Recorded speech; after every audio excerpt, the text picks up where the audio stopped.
Olvídate del reloj. En esta isla no hay plazos, sino momentos. Esta es la isla de los horizontes.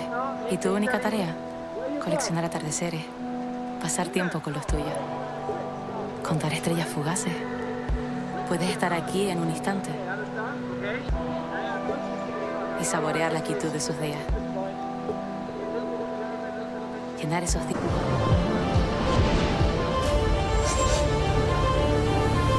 ¡Welcome to Fuerteventura!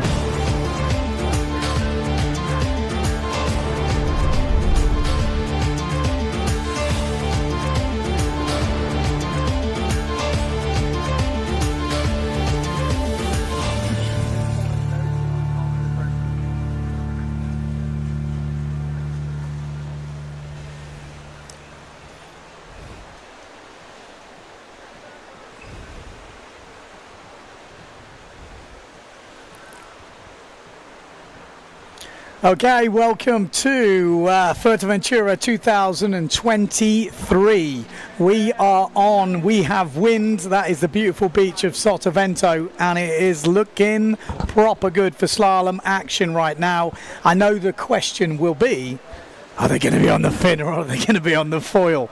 Well, the real answer is there's still a mixture of both, but it does seem to be favouring the foil in the warm-ups. So let's see what happens. I've got a pretty good view over the competition area at the moment. That's how I'm looking. I mean, you can't see what I can see, but I'm at the top of the tower looking out. But obviously, I'm looking at the TV screen. I'm looking at what you guys are going to get at home. And we have got a yellow flag up on the boat. So we should be going off very, very soon. So let's get into the action. First heat on the water is going to be heat number 1.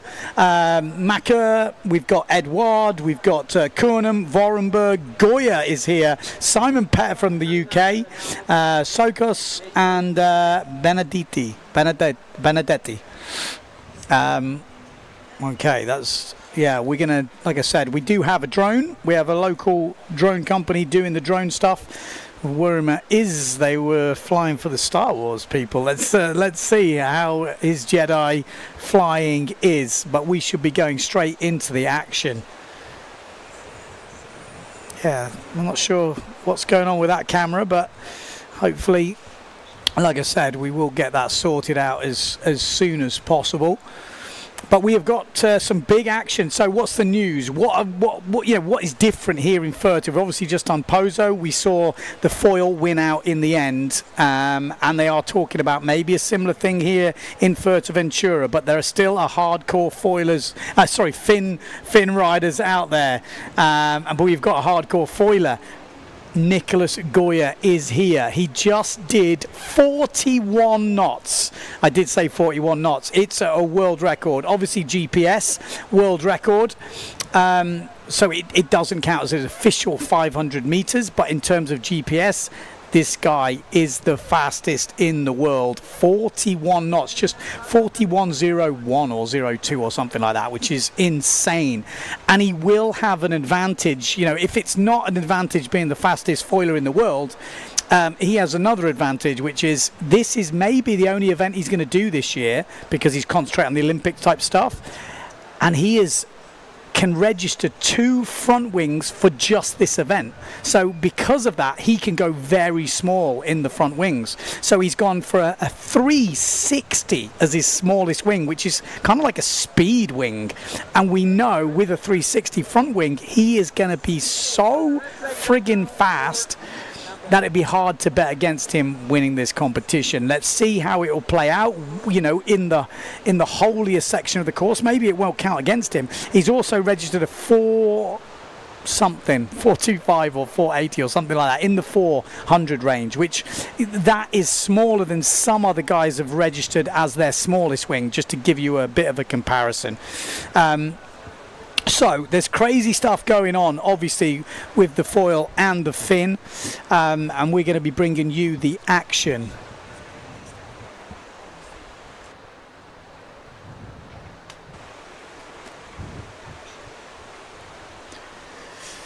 Okay, so that's where we're sitting. Who's out there? Who's watching? Tuning in? But we are ready. We are ready. Nice to be back in Fuerteventura. I've got to be honest. they are missing some sand since the last time I was here. I mean, the water is right up to even further than the high tides of last time I was here, which was what, 3 years ago, 4 years ago, something like that. So there is definitely more water, let's say. So we are racing in the same spots, obviously out to sea a little bit further. The drone is in the sky, and let's see how we're going to be tuning in. We got DJ Services Cornwall says looking good out there. Like I said, we got Simon Pettiford in this first heat, the Brit. He's going to have his work cut out though. Some big names in this first heat because a few of them haven't got full rankings, which is why they're seeded in this first round. So we've got Vorenberg, obviously Defi Wins specialist. We've got Sebastian Kernum from Denmark. Obviously, you know, he is absolute demon on the foil. Macker, you know, the Belgium, Everard looking really good. And we've got Nicholas Goya in this first round. Benedetti, Sulkus from Greece, and then Simon Pettiford sandwiched in between them all. So that could be interesting. We've got a yellow flag up on the boat though, so less than 2 minutes until the start. In fact, my laptop's in the way, so we've got 1 minute and 22 till the start. There we go, makes life easier. Who's you betting on for this first round? I mean, you'd be hard pushed to bet against Goya. You know, I'm going to say that a few times, but we're going to be hearing his name. But then there's more pressure on him, or is there? Well, we'll have to wait and see. I'm not sure the pressure's going to be too much, knowing his skills. Okay, so we're into the last minute. 50 seconds to go until the start.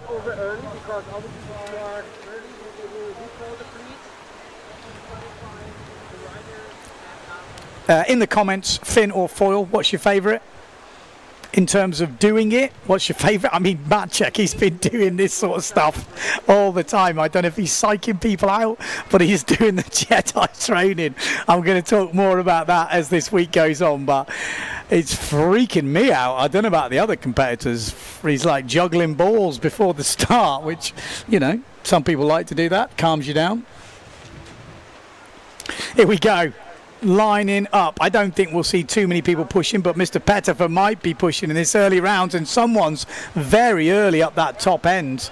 Oh, a lot of early people. Do we see a flag? Is it a clean start? Well, I don't know.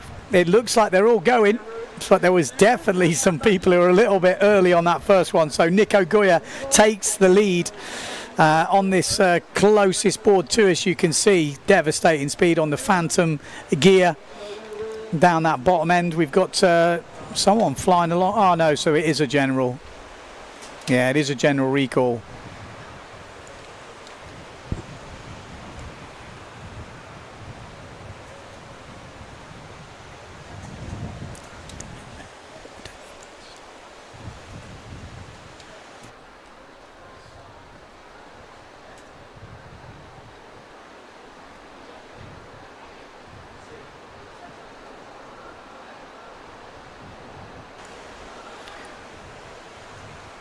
Okay, so there we go. General recall. We will wait and find out who was over. There was definitely a few people pushing. So just looking at the comments, like I said, a lot of support for Tate France. We've got Action Media for all, saying I prefer watching Finn slalom. Finn favourite, especially Mr. Finn Geordie Vonk. Like I said, we will be seeing both foils and Finn. We've got Tyrone saying foils are so fast but prefers Finn. 40 knot barrier on the foil was broken. Yeah, I mean, and he broke it here. I was speaking to him earlier. It was on a 360 wing. And it's pretty choppy here, but he was saying, and I was saying, is it took till here to break it? What's so special about here? He said, well, the gusts are good, but he's had more time on that front wing. So he's learning, you know, to get the speed runs, you can't be pushing hard off the mast. So he said he's at 130 off the wind, so it's quite broad.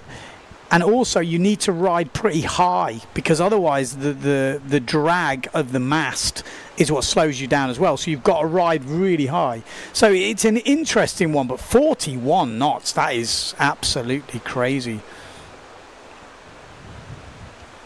We got Stream Factory, Mr. Finn Noor up there saying foil has killed the fin and there is nothing wrong with that. If there were no evolution, you would still be on race boards with dagger boards. DJ Services, come on the Brits. Indifferent towards the whole fin foil issue, whatever allows for good racing. I'd agree with that. I think for anyone watching, they just want to see good, close racing, good action. That's what we're here for. You know, there's other questions, I think, but in terms of racing at the highest level, we want to see the best racing possible for the conditions and the equipment to suit, I think.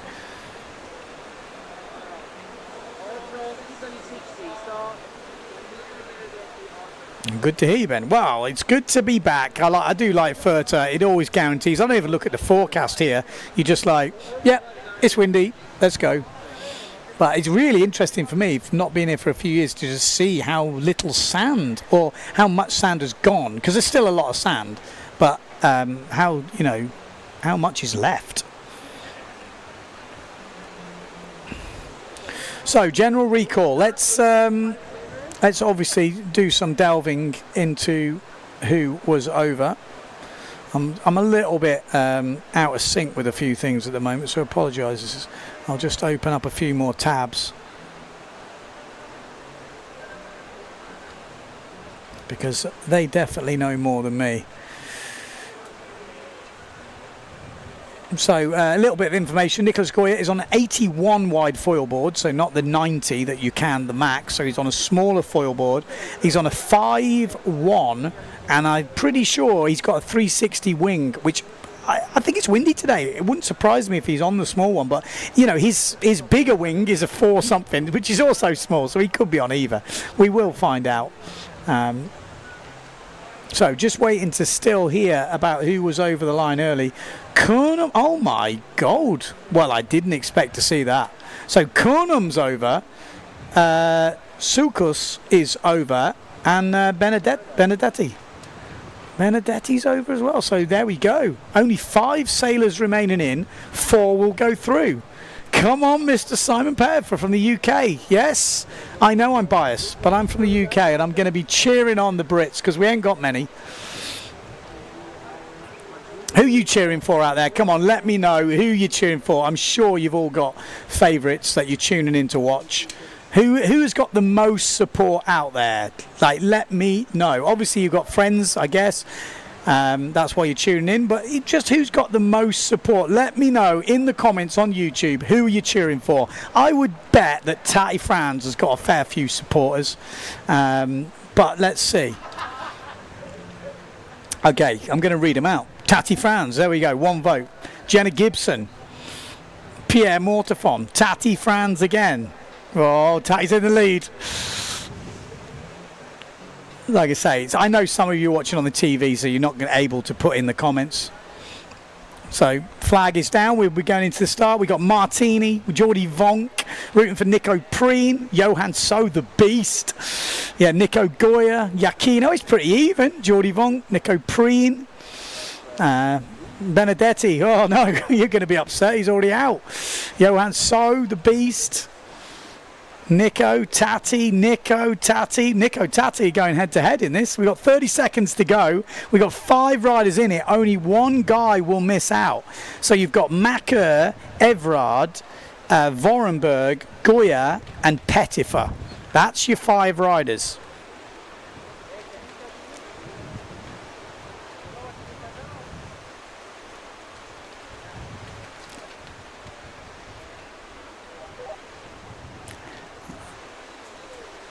Okay, looks like it's I imagine it's a clean start. You would hope it would be a clean start. Got Simon Pettifer. I'm sure it's Simon Pettifer on the fin, isn't it? Surely he's got to be on the fin. We've got Nicholas Goya taking the lead, the Neil Pride of maybe Macker from France.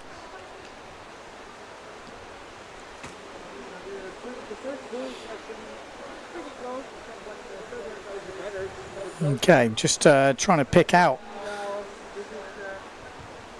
Everard last time we looked was on Neil Pride, but you know, oh, there he is. There's Everard. And there, I think it is Simon Pettifer. So the top three are getting away. Oh, Vorenberg. Sorry, Vorenberg's on the Patrick. I was just wondering who's on the Patrick. But yeah, Vorenberg, obviously.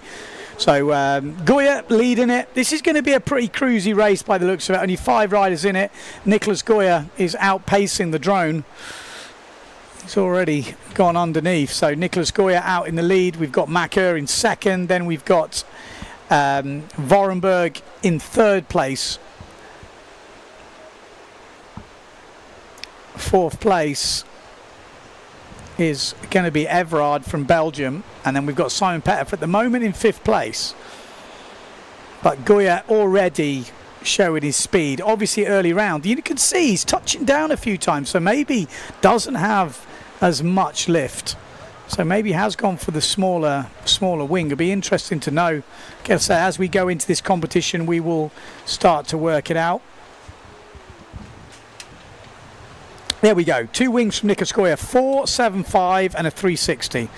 I mean, you've got to have an advantage with that. That's the problem with the rules at the moment. If you turn up and just do one specific competition with specific conditions, you can tailor your equipment to that event, which when the other guys have set their equipment for the whole tour. So you do get an advantage like this. And with Nico not doing it the whole tour this year, he's able to do that. But it looks like the first 4 guys are pretty comfortably ahead. This is a good angle for the drone. This better lower down angle and further downwind. But Nicholas Goya, he's going to be, well, he's leading by a country mile, and I'm guessing he's not pushing very hard at the moment. Simon Pettifer needs a mistake really from the top 4, but I don't think he's going to get it. But he's going to get 5th in this first round. Nicholas Goya is going to win it. Macker, Vorenberg, 2nd and 3rd, and then Everard from Belgium, the young Belgian rider, coming round in 4th place. Pettifer needs a big catapult on this last reach if he's going to qualify here. But Goya, I mean, oh jeez, not sure what happened then. I'm pretty sure it's not a sandbank. But yeah, that's the sort of views we're going to be getting this week.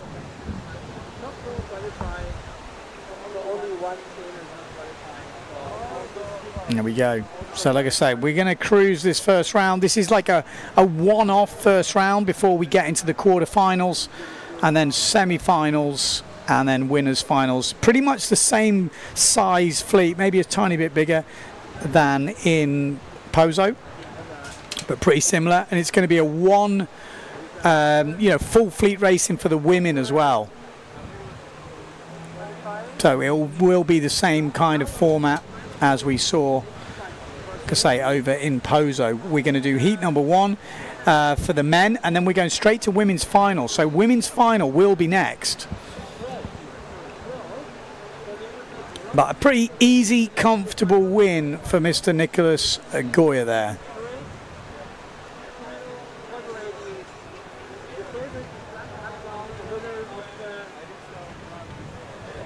So the people's favourite, who was that? It was Tati Franz and Nico Preen fighting it out in the comments, I tell you. Geordie definitely had a few. The Beast had a few as well, but definitely Nico Preen and Tati Franz seem to be hot fans' favourites, let's say.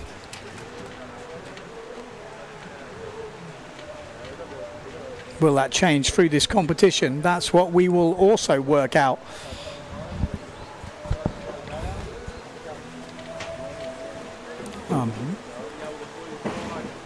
We've got a Belgian rocket.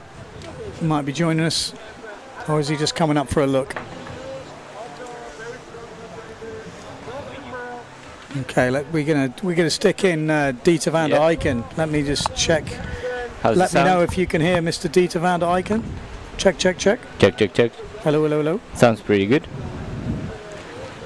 Okay, so yeah, we're going to go into women's final next up. Looks like we're already getting down to it. And it looks like we've got a few Finns in this. Good start from the Severns up that top end. I know Van der Veen, she likes a bit of Finn she's action. on the Finn. So expect her to be on the Finn in this. We're going to have... Oh, okay, so it is a general recall. We are going to be going back. Let's see. Would that Let's have see been who pushed the limit. over Sarah early then? Keita was having a good lead there. We're going to have to get our drone guy back up to that start ramp as soon as possible.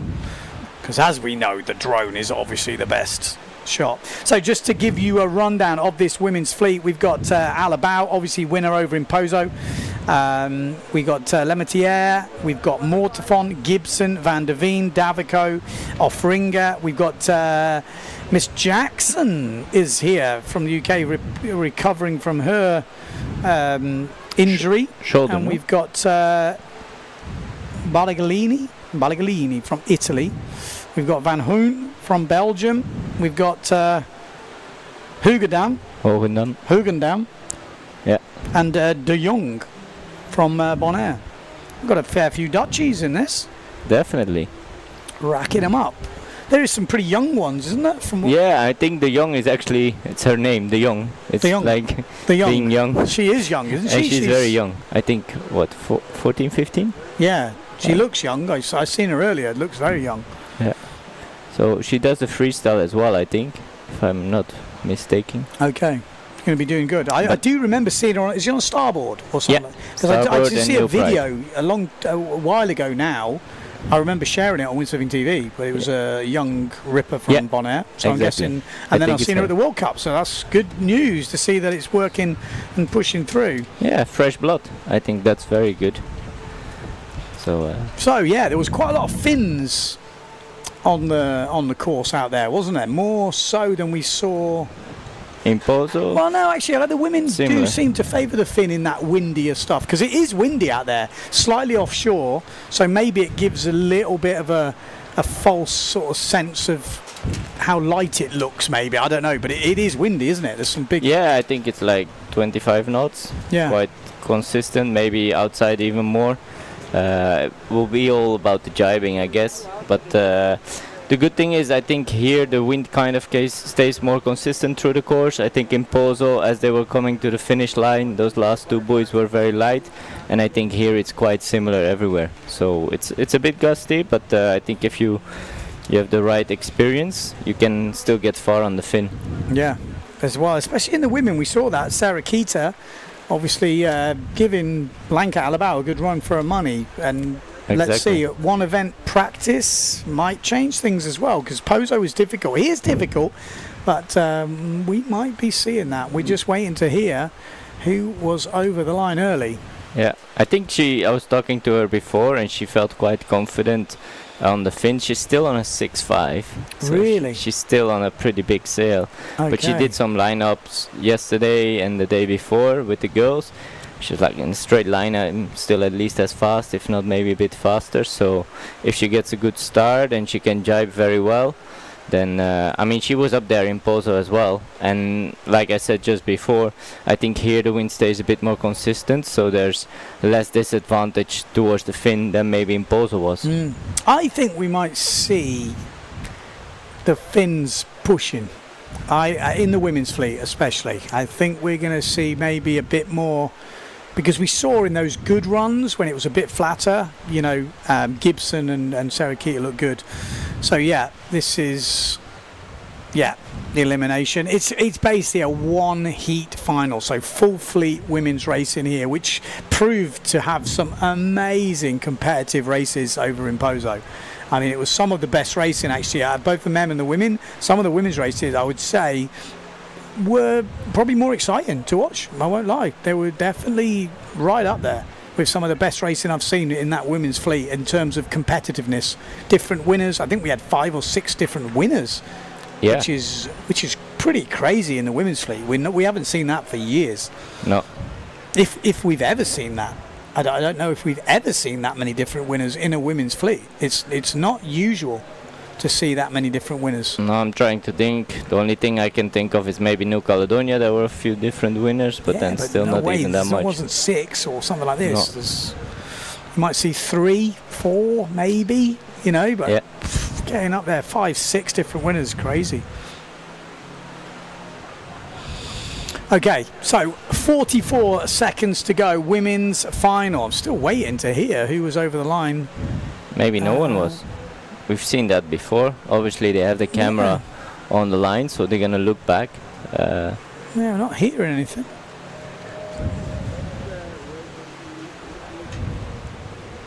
I mean, they're lining up again already, or yeah. I mean, started in 20 well, we're seconds. starting, so 20 seconds to go. It's not easy to pick them out. We will need to get our drone guy to go a bit downwind. It's hard to tell from this angle. But it's going to be I mean, they are closing in on this start. We've got the 2 foils down that bottom end. Good start of that top end. Maybe that's Van der Veen on the Severn. Down the bottom end, though, Lematiere on the S2 Maui sails. Very good start from her. I think Jenna Gibson coming through the middle. Same as Sarah Keita off Ringer. They're looking very quick on the fin. Van der Veen, though, going... I think it's Van der Veen. Yeah. Yeah, That's going really well. But down that bottom end, Justine Lematiere looking very fast on the S2 Maricel. Sarah Keita comes through, Jenna Gibson comes through, Marion Mortafon. Some big names in this leading pack as we come into the first jibe mark. But it's going to be Justine Lematiere on the foil that goes round in first place. Second place, Sarah Keita off Ringer. Then we've got Jenna Gibson, Van der Veen, Marion Mortafon. Blanca Alabao, a bit further back than we used to see her. Obviously in Pozo she was right up there in all of them, but she did have some real big comebacks, and she's going to need a comeback in this first final, because at the moment Sarah Keita now is taking the lead ahead of Justine Lematiere. Jenna Gibson in third place, we know how fast she is, and Van der Veen in fourth place. Definitely seems to be favouring a little bit the fin here. They've got a little bit of an edge on the speed. Yeah. As we come into this second jibe mark. Jibes are going to be more tricky here in Furta. A lot of close chop, but Sarah Keita safely round. Justine Lematiere, look at the difference on the jibe of the foil, just smoothly round. Jenna Gibson, good jibe from her. Van der Veen still in fourth place. Then Marion Mortafon, Blanca Alabao, and I think Van Hoon just coming through on the Gastra in about fifth place. But this is a final, so we don't need to worry so much about that fourth and fifth. This is about the leader and the winner of this race, and at the moment it's Sarah Keita off Ringer, but she is fighting with Justine Lematiere. We know how fast Justine is. She showed that speed in Lake Garda for the first event of the year, and she dominated, absolutely dominated. Didn't have it all her own way in Pozo. She is itching to get back at the front of the fleet here in Fuerteventura for the third event of the year. And as we come to this inside jibe mark, it is going to be Sarah Keita jibing first, but it's very close with Justine Lematiere. It's going to be a very close jibe, and Justine's probably going to have the edge coming out of here, and she does get the run on Sarah Keita. So Justine Lematiere first place. Then we got Sarah Keita off Ringer, Jenna Gibson, followed by Marion Mortafon, Blanca Alabao, and Van der Veen actually dropping to about sixth place now. But Sarah Keita's definitely got the edge on speed. You can see she's just got that little few, well, maybe even half a knot quicker. But it's the jibe marks where the foil comes back at her. And this is going to be a fight all the way to the end. As Sarah Keita, last jibe mark, I'm guessing. Yeah, I think so. If I can count correctly. Good jibe. So great jibe from Sarah Keita. Good jibe from Justine, but she's not going to catch her on this reach. Jenna Gibson. Good jibe from her under pressure. Actually, Blanca Alabao and Marion Mortafon are going to have a real battle.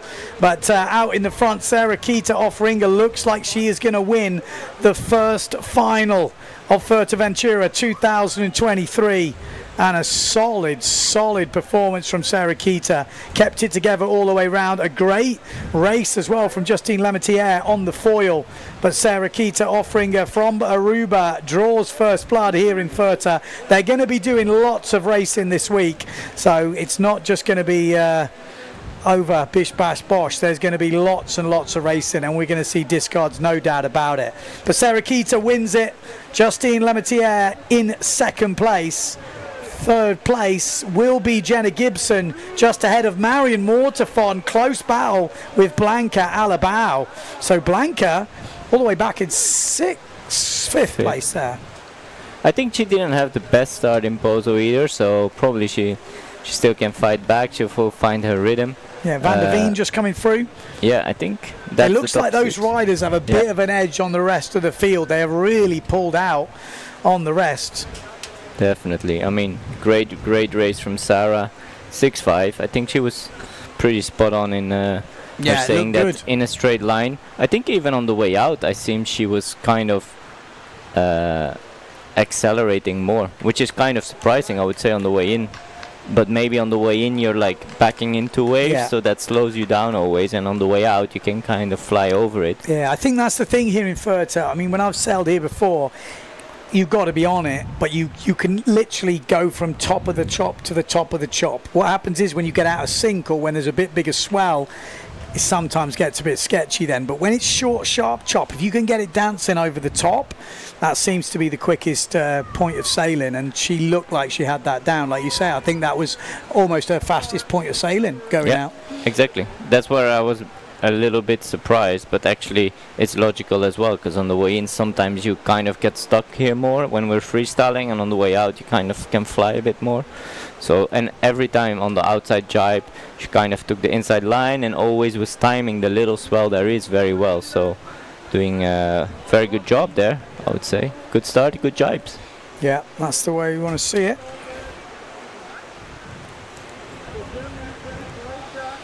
Yeah, so Nico Goya's on a 5-1 foil sail. Yeah, most of them are 5, 5, 7, something like this. So a few because on I know a couple of the guys have got, oh, here we go, 5 seconds to go till the start. Am I missing something? Oh, there we go. Oof. Oh! Straight in with a crash there. Who was that? What sail was that? Did you see? Neil Pride. It could have been Nico Preen on the Pride. Nico the green Preen. flag is up, but there's not a general recall. We've got Nico Preen in this. We've got Mattis, Marotti in this as well. Dalpont also on a Neil Pride. Kudu, Giroud, Stolman and Everard. Oh, massive crash on the Gastra. Who said foil racing isn't exciting? Oh my life. That was some crazy stuff. It looks like Marotti round in first, and there's a moment. Nico Preen in second. So it must have been Dalpont that went down. No, Dalpont's not on Neil Pride. He's obviously on Goya. Belgium guy is in this heat. Or Everard, yeah, you're right. He's on Neil Pride. Yeah, obviously Dalpont's on Duotone. Yeah, it was Everard. That was some big crashes. The Gastra as well. Could have been Stolman. It could have been Mattis. It's tight racing, eh? Yeah, really been close racing. Top 4 go 3 through. We're going to have to leave a little bit more time for the drone to get back up to the start, I think. But Marotti, Preen. Stallman, maybe? Difficult to tell from this angle. We need to go a little bit further down, but we've got the Gastras in the mix here. We've got Stallman on a Gastra. We've got Giroud on a Gastra as well. Yeah. And Mattis on a Gastra. Mattis was going super well in Pozo, so it could actually... He won a race, no? He was flying. And maybe a runners-up final, maybe? Yeah. Oh! He's flying. Wow, we have seen some serious crashes already in this race so far. You can't quite see who's who at the moment, but we've lost a couple of Gastra riders, no doubt about it. The Neil Pride's in the lead at the moment, but where the one Gastra goes down, there's more to follow. So we are backing up. Might be Del Is it my eyesight or am I struggling? That looks like Stolman maybe. Maybe. Dalpont must have had a crash as well, because he was in fourth before. And yeah, we've seen him dropping like flies right now. I mean, maybe actually one of the guys who was crashing in the beginning still can make it here in the top 4. I think there's really some strong gusts, and I think that on the foil is sometimes really hard to control. Yeah, and the chop, the gusts also come from different angles, but Marotti round in first, Preen in second. That is Stolman, I think. Oh, it's so difficult to see. We need to get a solid angle from the downwind side.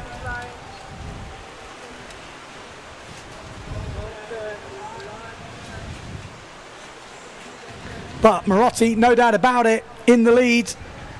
Second place, Nico Preen. Those are the two.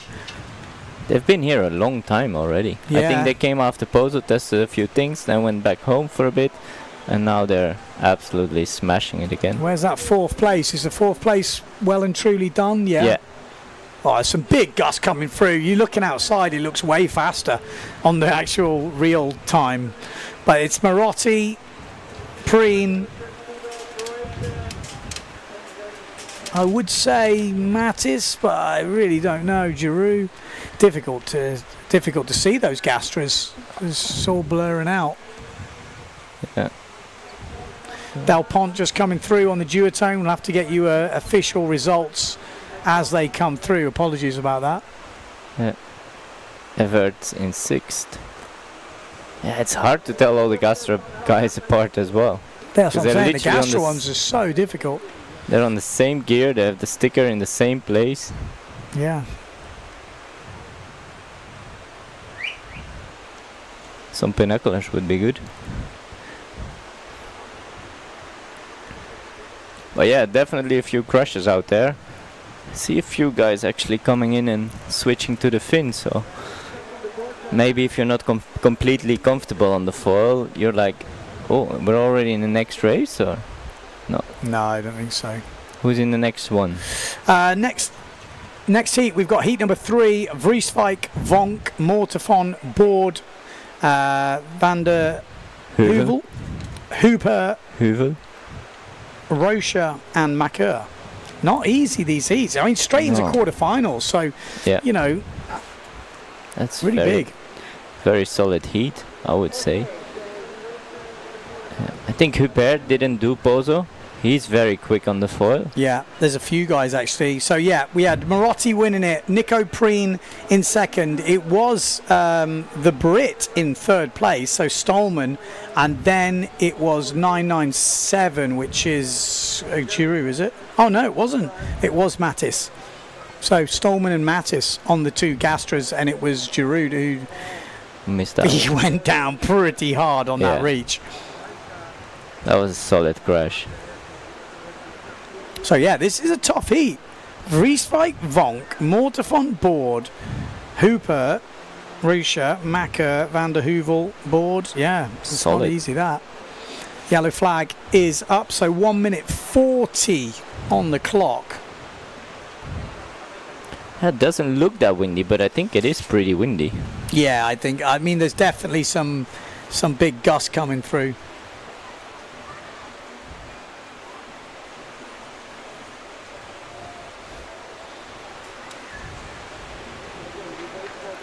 Let's see the wind readings.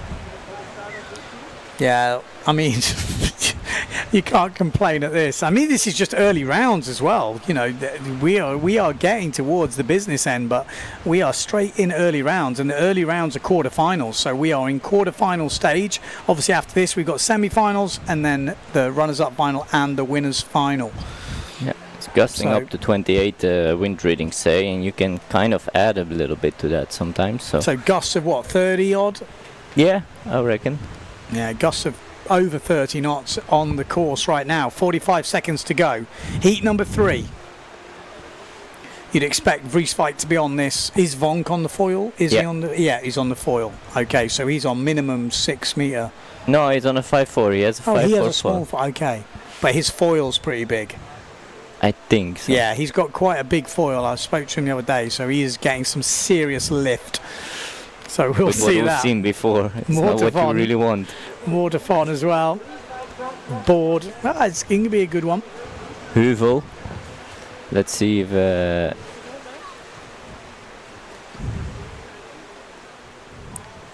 From the Heuvel starting at the pin end. No, at the boat. Okay, sounds like we're not going to have the drone for this one. He's changing batteries. So here we go. We've got the S2 Maui sails at that top end. That's Van Heuvel, I think. On that top end, we've also got the Gastra of Malta Russia on the top left. on the fin. So these boys are carrying it on with the fin, but they've not had a good start. We've seen that before. Oh, down that bottom end. Bit of a moment on the foil on that bottom end from the Severn. Could have been Cedric Borders. could have been Giacchino. But rounding first, it is Hubert rounding first. Second place, Amado Vrieswijk.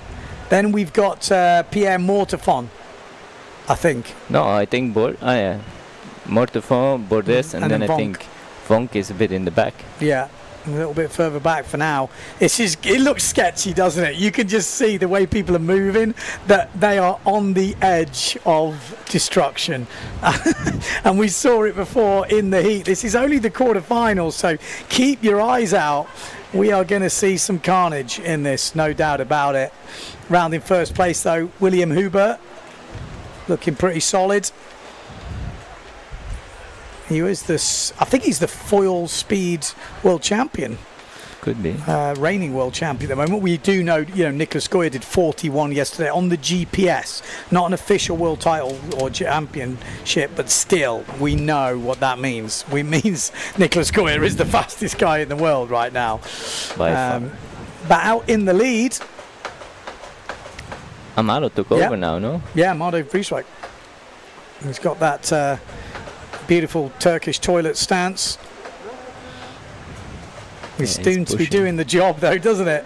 Long harness lines. They've got 40-odd length harness lines. It's absolutely monstrous things. Here he is. So Amado Vrieswijk rounding first. Pierre in third at the moment, with William Hubert in second.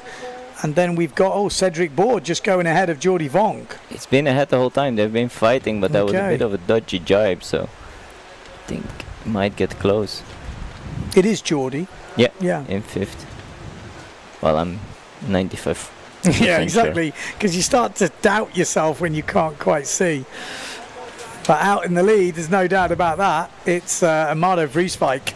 I think he's got some unfinished business from Pozo. I'm expecting a good result from him here.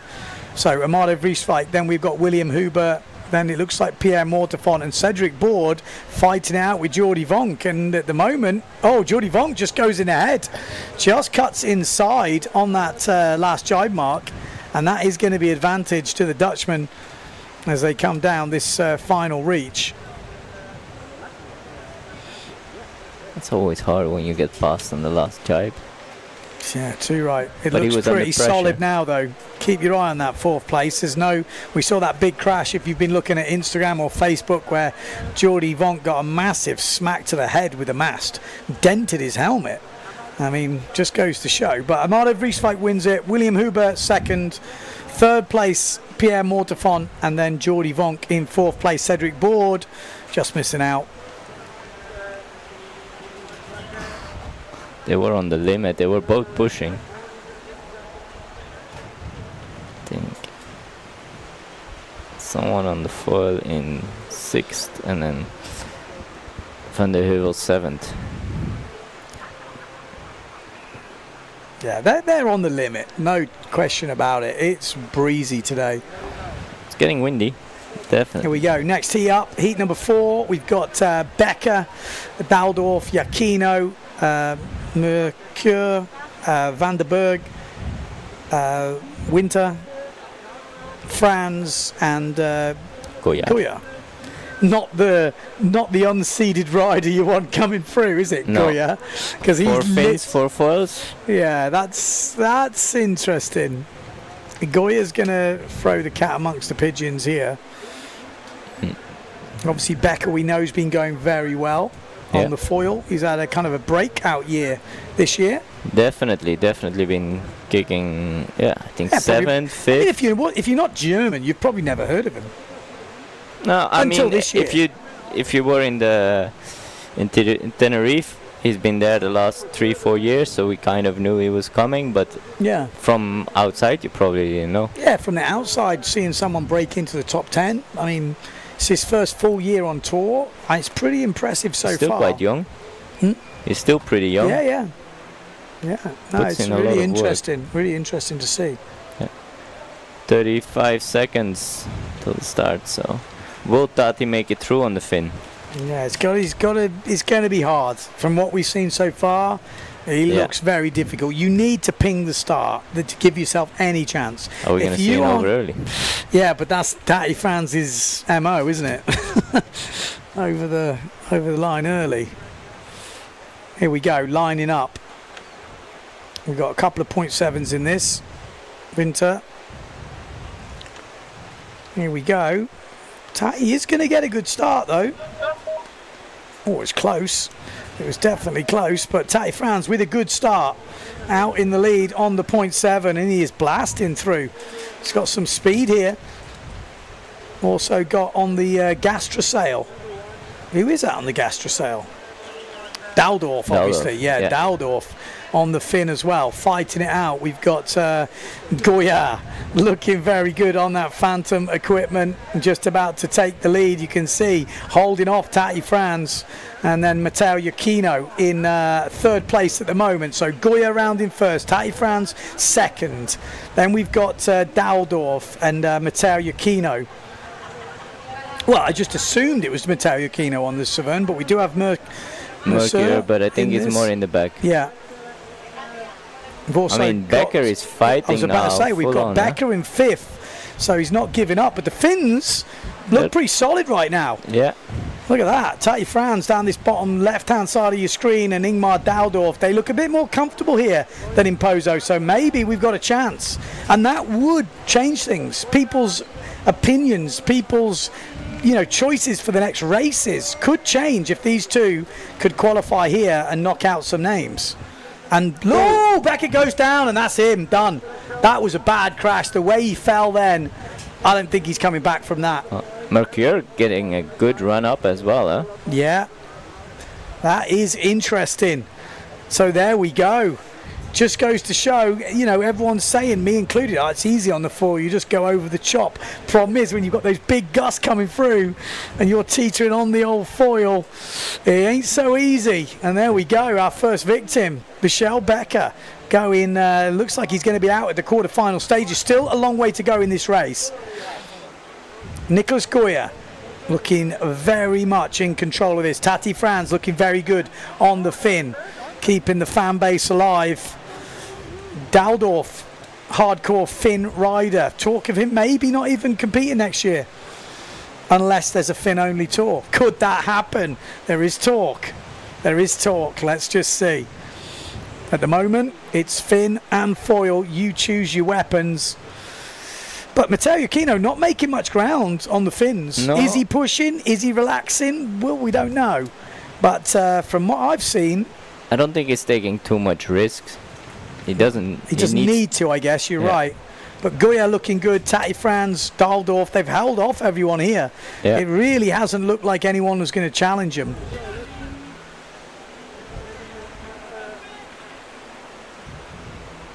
So yeah, there we go. That's good. That's good to see, I think, for the neutral.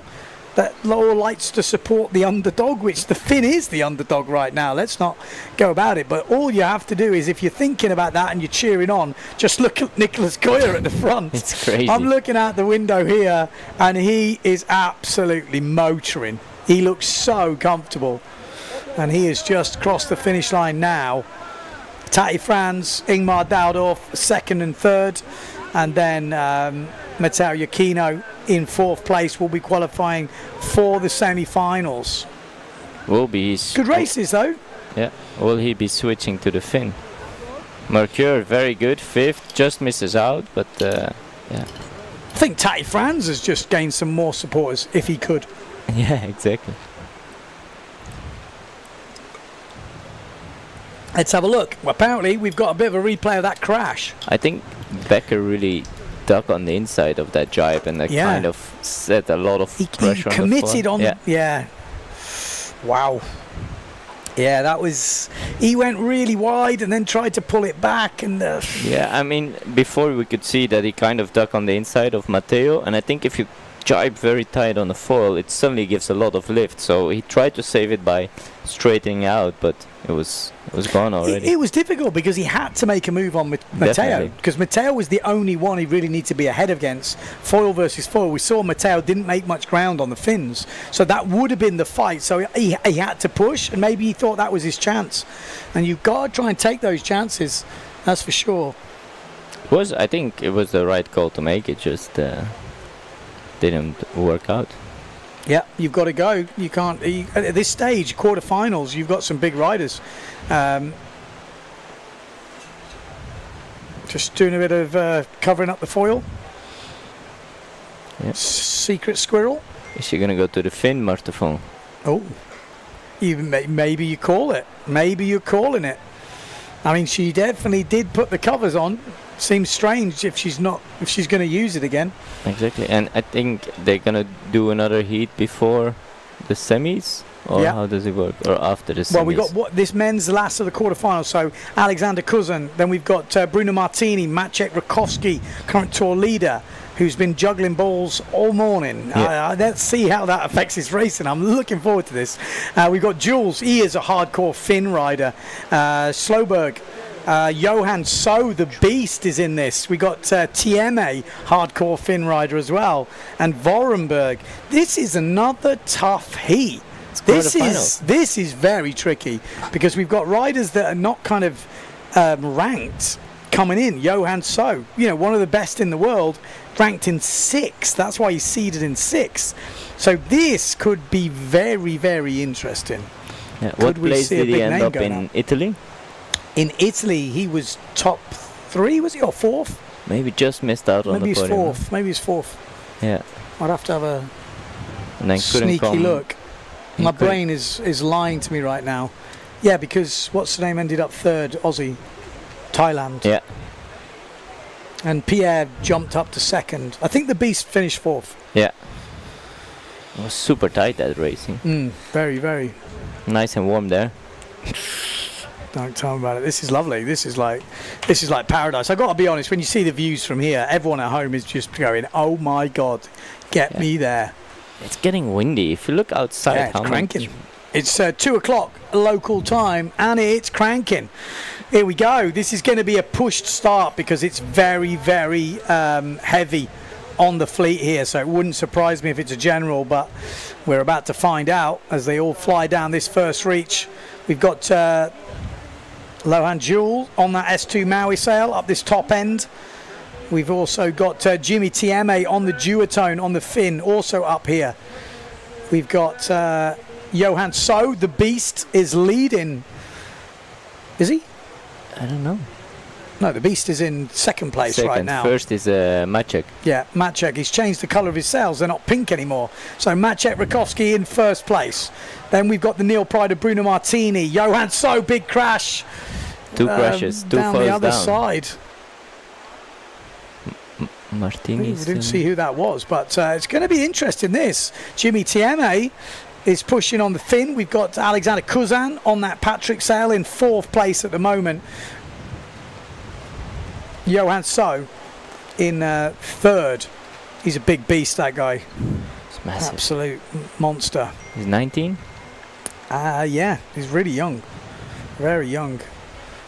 But round in first, Maciej Rakowski, current tour leader. We just lost the Neil Pride Martini. of Bruno Martini. So the Italian goes down, and so does Jimmy Tieme.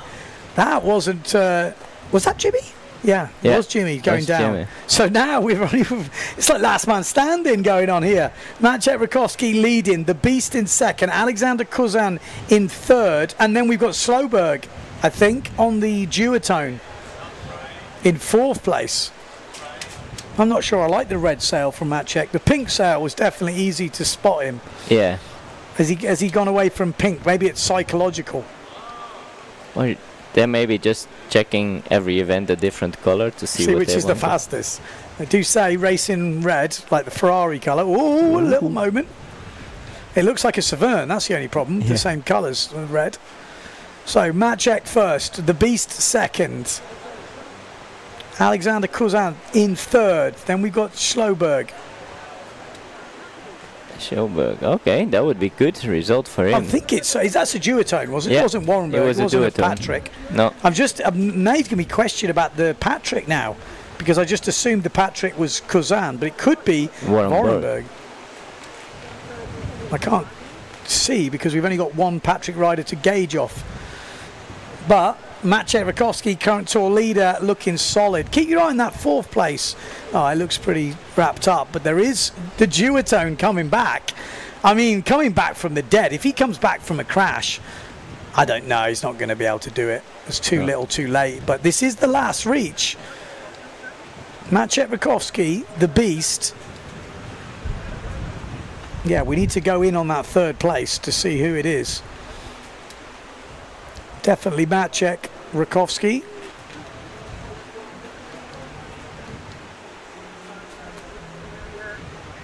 I would say it's Cousin. So Maciej juggling balls obviously helps. It's about the Beast reaction. back on the tour. He did miss Pozo, which was a shame. Is that? Oh, Looks like Cousin. is that Warrenberg? I can't even tell. It's Warrenberg or I thought it was Kazan. That's a really good result for. Slowberg. I mean, it's an unfortunate name, unless I'm saying it wrong. Yeah. Slowberg. When I see it. Slowberg. Slowberg. Few replays crashes coming. That was That was from the previous, Becker crash. That was from the previous heat. yeah, that's Becker.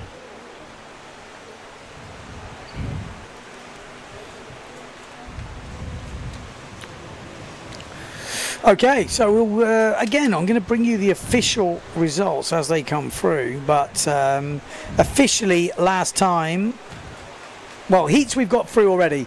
Marotti, Preen, Stolman, Mattis, Vrieswijk, Huber, Mortefon, Vonk. Then Goya, Franz, Daldorf, Giacchino, pretty much what we said.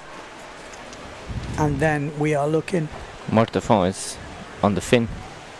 Mortefon's changed to the fin. Yeah. Yeah, he has got quite big foil equipment. No, from the sister. Oh, okay, Marion. So sorry. Marion's going on the fin. Interesting.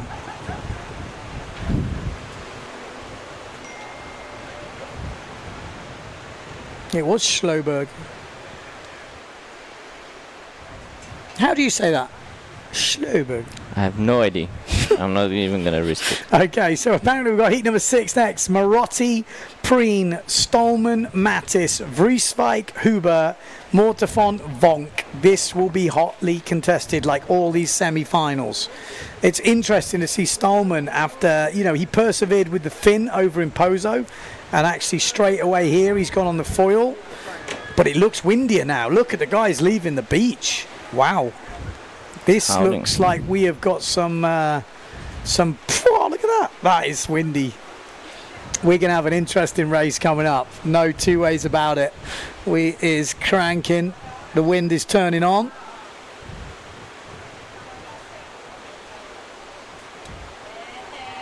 Some Finn supporters out there.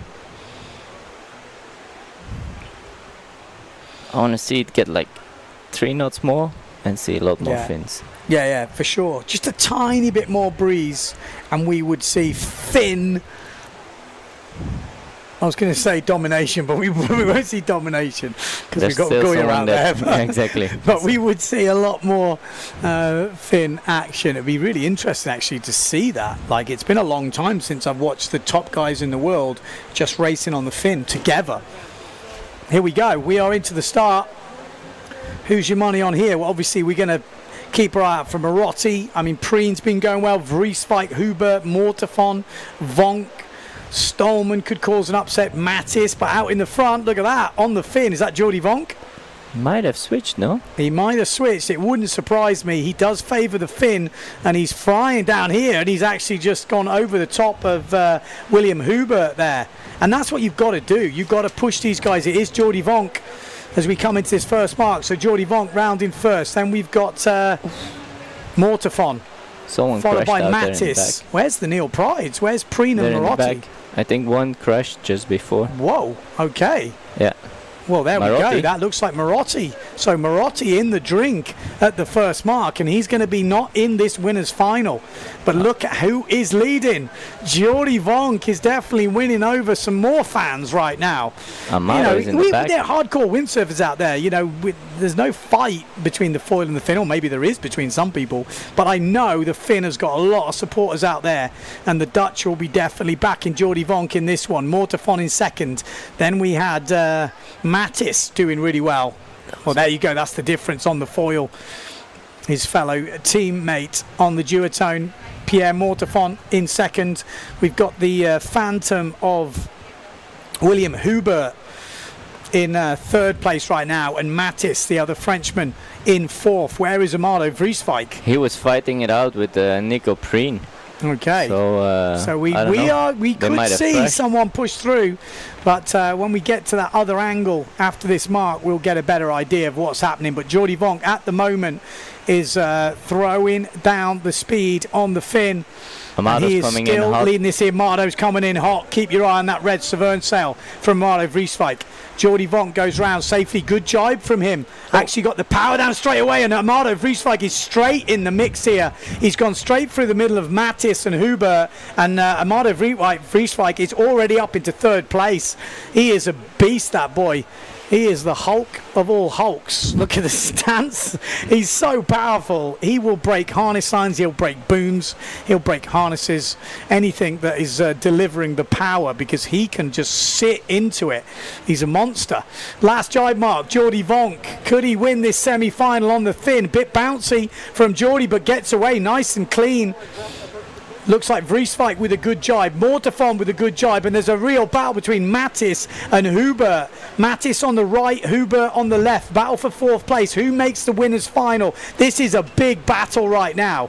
William Hubert, the foil world record holder, or world speed champion, I should say, because it was a championship. But Hubert at the moment looks like he's got the measure of Mattis, but we can't quite see that battle off the corner of your screen. Out in the lead, though, it's going to be Pierre Mortefon that looks like he's going to win it. And Jordi Vonk is going to have to settle for second, but it doesn't matter. He will be in the final. So, Mortefon first, Vonk second, Vrieswijk third, and it is William Hubert who takes fourth spot and gets into the winners final. Mattis misses out, Stallman misses out, and crazily, we weren't expecting to see that, Preen and Marotti both miss out in this semi-final.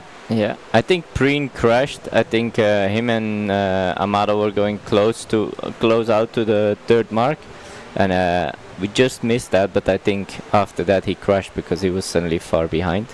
But yeah, I think a bit of a slow start from Amado, came back very well. Jordi, yeah, good choice for him, I think. I think on the foil he wouldn't have made it into the final. I mean, he knows he's a bit quicker on the fin, but it's always hard to choose, because on the foil you're a bit more safe at the jibes, so you need to ping the start, you need to ping your jibes, and then if you're in the front you kind of control it enough. I think Jordi's got to go fin. He's got the support from home, he can feel the energy. I can imagine when a fin wins or does well, everyone's cheering because it's kind of the underdog right now. He's the only one who won on the fin so far, no? Since in the men's, yeah, maybe because he won in Pozo. Yeah, maybe you're right. I mean, it was probably one of the best celebrations I've seen for a while. Very emotional, very like get in. Because he said it's been a while since he's actually won an elimination, and then to win it on the fin against the kind of run of play, let's say. Okay, so second semi-final coming up. We've got Nico Goya, obviously top seed in this. Tati Franz again on the fin. Daldorf on the fin. Are we going to see Yakino go on the fin? Wait and see. So. Let's see. Maciej Rakowski, Johan So, the beast. It was Kuzan who went through, and Slowberg in the last seeded rider there. So this will be another interesting one. Semi-final stage, top four go through to the final. That's the big one. I think he will be on the fin, the Matteo, but I would imagine he might change. He's got pretty big fin stuff relatively. 6'5", yeah. So it wouldn't surprise me if we see Matteo Yakino on the fin, but let's wait and see. He's in between sizes, it feels like. He was in between sizes in Pozo, and I feel like maybe he's in between here. Yeah, because he registered 5.5 and 6.5 for the fin, and a lot of the guys who are on the foil longer, they have a 5.0, and they only have one fin sail. I think Maciek has, Amado has, and he was like, he has fine-tuned his 5.5 fin sail to be on the foil, to make it flatter. To be a bit more competitive, but yeah, he said that sometimes he wish he was on 6.5. While I just see off the screen Amado struggling to get out because he seems to keep catching the finish line. Boy, it's the second time he's been stuck there. Well, let's wait and see. We've got yellow flag up.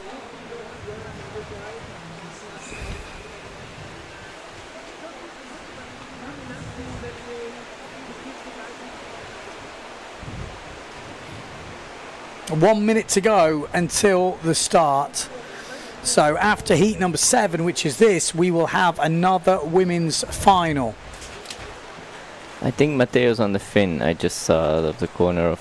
Yeah, I would 100% be guessing that, because just looking at the last one, he was in 4th. He wasn't making much ground up. He didn't look as comfortable as I reckon he could be on the fin. You see Geordie up there. They look more comfortable here than they did in Pozo. I think the Finns, they look more competitive. The wind stays more consistent. In Pozo you go into the corner and he really was dropping down. I think there was... Especially this year in Pozo. I don't think that was normal. It was a kind of a weird, strange one, I feel. Yeah. But here we go. 15 seconds to go. Let's get it on. All eyes on Nico Goya. We're going to have a look at Rakowski in this Yakino, Daldorf, Franz, So, Cousin, Slowberg. There we go. Wow. Very close start there down that bottom end. And someone got squeezed out. And it looked like it was a Phantom, was it? Got squeezed out. Let's see. But look who's in the lead. Looks to me like it's Matteo Iachino on the Severn, out in the lead. Second place is Nico Goya. Oh, Goya! Massive crash. Massive crash from Nico Goya in the wake of Matteo Iachino. Was that a tactic? It definitely worked. We've got Maciek, Rakowski, Johan So, the Beast. That's your top 3 right now. Matteo Iachino round first in the fin. Then the Beast. Then Maciek, Rakowski. Wow, that was a big crash. Like I said, we're all talking about Nico Goya, but nothing can save you from that, no matter how good you are in the world. But Tati Franz at the moment fighting out with Daldorf. There's a few Finns in this, having a race, and the Beast's gone. The Beast has gone big time.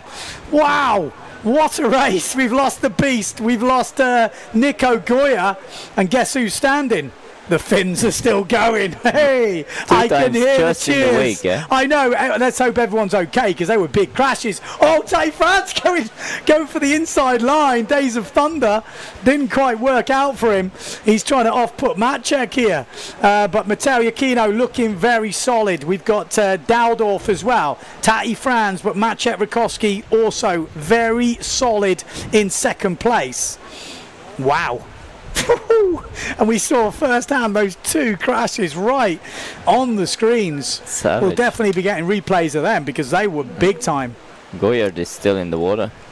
Let's hope he's okay, because that was huge. That was, I mean, he was still hooked in when he catapulted. Okay, let's get the breath back, because we've still got a semi-final to call through, and 4th place is not guaranteed right now. We've got Kuzan fighting it out in 5th place, but it's Iachino ran in first, then Rakowski, then Daldorf, then Tati Franz, then it is Kuzan on that Patrick Sale. So Tati Franz has got a bit of a fight on his hand here, so has Daldorf. Maciek Rakowski probably just trying to stay out of trouble, if you can do that on a foil. I haven't got much experience, but it's crazy. I think Matteo feels way more comfortable on the fin setup. Definitely. I think he's going, yeah, this is pretty nice to be in this position right now. So, Matteo Iachino first. Oh, Tati Franz goes inside Maciek and has to push him wide. Oh, Maciek, he'd be swearing under his breath there. Not that Tati Franz did anything wrong, but to try and change angles on the foil is tricky. But it was a good jibe from Tati Franz under pressure from Alexander Kuzin. Where's Daldorf? Is Daldorf still in? Yeah, Daldorf is still in. Okay. We just he overtake. No, did he? Are you sure? No, he's out. No, I think he's out. Yeah, I he think crashed. Kuzan's come through. Yeah. I think Kuzan came through. That's why Tati France maybe pushed. So Matteo Iachino will get into the winners' final. Maciej Rakowski, if he stays out of trouble in the last couple of 100 meters, will get into the winners' final. Tati Franz will be in the winners' final, and it looks to me like Alexander Kuzan It's close. will get himself. Super Oh, the beast! I saw Where it did the coming. beast come from? I saw it coming Are off the you screen. kidding me? We just seen that come into the screen at the last moment. If the beast came back from a crash like that, wow. He was flying. He was pushing Wow. hard. I'm curious if he made it or not. But My God, we need to get that cameraman on that battle for 4th and 5th, because I didn't even see that on the screen. I that saw was it. I was like lastminute.com. looking from the outside. He was way behind. He went so fast. Whoa. And they're checking at the boat, so I looked like he got it. I think he had it. Okay, we're going to see some replays here because there must be some big ones. Check out. I'm trying to think where the Here. action would. Oh, yeah. Oh, that was nasty from Nicolo Goya on that first reach. Wow. Yeah, that was big. And this is the beast. Oh no, this is Goya Yeah. from the top. Oh, nosedive. His nose went down. Oi, oi, oi. Youch. Semi-finals, the boys are pushing hard. Look at the beast. He was so on the edge there. How did he get back from that? It's insane. Wow. Let's see where he came. I mean, we should be seeing. Looks like Goyard broke quite Look at some this. stuff. Oh, the beast was just trying to fly super high there. Crazy he got back. I'm crazy he's got back from that. The finish. Ooh. Do they count the nose or what's the rule? It's the nose as far as I know. Wow. That was close. I mean, that was super almost close. photo finish. Like, I hope they had a camera there. I don't know if they've got a camera. I think they might do, actually. But that was out of nowhere. We got women's final coming up as we wait for those results to come through. That was very, very close.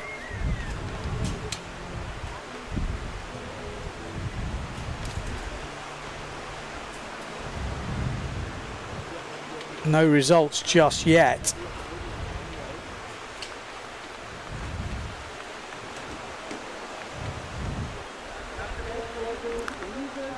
Okay, are you ready? Is he gonna make it? Oh, we got it! The beast got it! Really? What a comeback! Johan So gets the decision. It did look like that from the drone, to be fair. Johan So and Nico Goya is running in now with a broken sail. I think he broke his mast. Yeah. He is, I don't know if we can get shots of him. He's just walking up the beach next to the jet ski. But he is, he's got a boom. His boom looks in one piece. He needs to rig quick if he wants Yeah. to make the loser final. Oh, this might be not a good way to start the event. Well, obviously not a good way to start the event, but I mean, his front wing looks like the back wing. It's tiny. Wow. Well, there you go. Bit of drama. That was such a nasty crash. I mean, surprised he's just walking up like it's nothing. I mean, I guess he's quite used to crash at 40 knots. But still.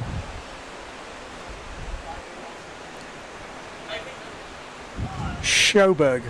Not Slowberg. Schoberg. Schoberg. Sounds a bit better. Yeah, he's not slow. is he? Slowberg doesn't sound. Schlo. I was trying to do the old Swedish accent. Slowberg. Schoberg. Schlu.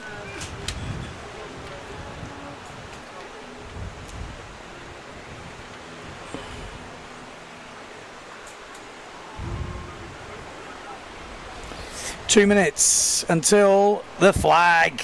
2 minutes. But till the Women's loser final. winners final from the women. Women's. Second winners final. Correct? Sarah won the first one. Yes, second one.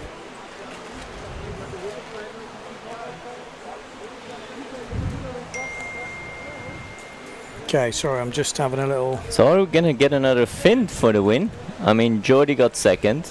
in his semi-final. Matteo won his semi-final on the Finn. Could happen. The foils were pretty close behind him, but every time they got behind him, they crashed out pretty brutally. Okay, so women's Like final coming up. Yeah. It was a bit like he was playing Mario Kart, that you were dropping bombs behind you. Yeah, Like it out was of a the bit like car. that. That's freaking crazy. But still, the beast came back. That's impressive. That's what we want to see, because that just shows us how much speed he's got in the tank. It's like Bjorn style. 30 seconds to go. All Finn and one foil? There's going to be definitely less foils. There's Justine Lemaitre on the foil. Yeah. Well, we'll soon find out. It does look that way, doesn't it? Down that bottom end, it looks like Blanca Alabao and Justine Lemaitre is on the foil. The rest look like they're on the fin. As we coming into the start, 5 seconds to go. 3, 2, 1. It's a good start. Everyone is really far behind the line, so there's no over earlies, that's for sure. And they are just powering through down that bottom end. Is Jenna Gibson going to challenge here? We know she's got the speed. Sarah Kita off ringer, maybe with not the best start. No. Where is she? She's right in the middle of the pack. So Jenna Gibson down this bottom end, but Justine Lemaitre, we've seen what happens with the men. You know, I'm worried for her right now, because there's some big gusts out there. But Jenna Gibson looking good on the right-hand side. Then Justine Lemaitre out on the foil. Then Blanca Alabao on the red Severn. Then we've got Marion Mortafon. And then Sarah Kita off ringer. But it's Jenna Gibson who goes round in first place. Then we've got Lemaitre. Then we've got Sarah Kita. Good inside jibe from her, and she's right back into contention straight away. Jesus. So it looks like we're going to have that battle again. She's Jenna Gibson, Sarah Kita, but to spinning out at the moment, Jenna Gibson can't quite get the power down, and Sarah Kita has took advantage of that, and she's powered through. That's the angle we like to see on the drone, as he's just overtaken the drone. Sarah Kita flying down this reach, and then Jenna Gibson looking good. This is going to be another good race for these two women. It's going to come down to the jibes, because they're equally fast in a straight line. So Sarah Kita round in first place at this second jibe block. Then Jenna Gibson. Then we've got Blanca Alabao. Then we've got Marion Mortafon, Justine Lemaitre, Van der Veen. Seems to be the usual suspects right now. Sarah These top is 5 pulling riders. away. She was fifth at the first mark. Where's Justine? From further downwind, obviously. Just maybe out of our picture, or did she go down she's on just that out jibe of mark? the picture. She's still there. She's still there. Sarah Kita off ringer, though, is definitely still there, leading this one at the moment. Sarah Kita off ringer with already quite a comfortable lead with 2 jibe marks to go. And Fuerteventura is feeling very homely for her right now. She's won so many world titles here in freestyle.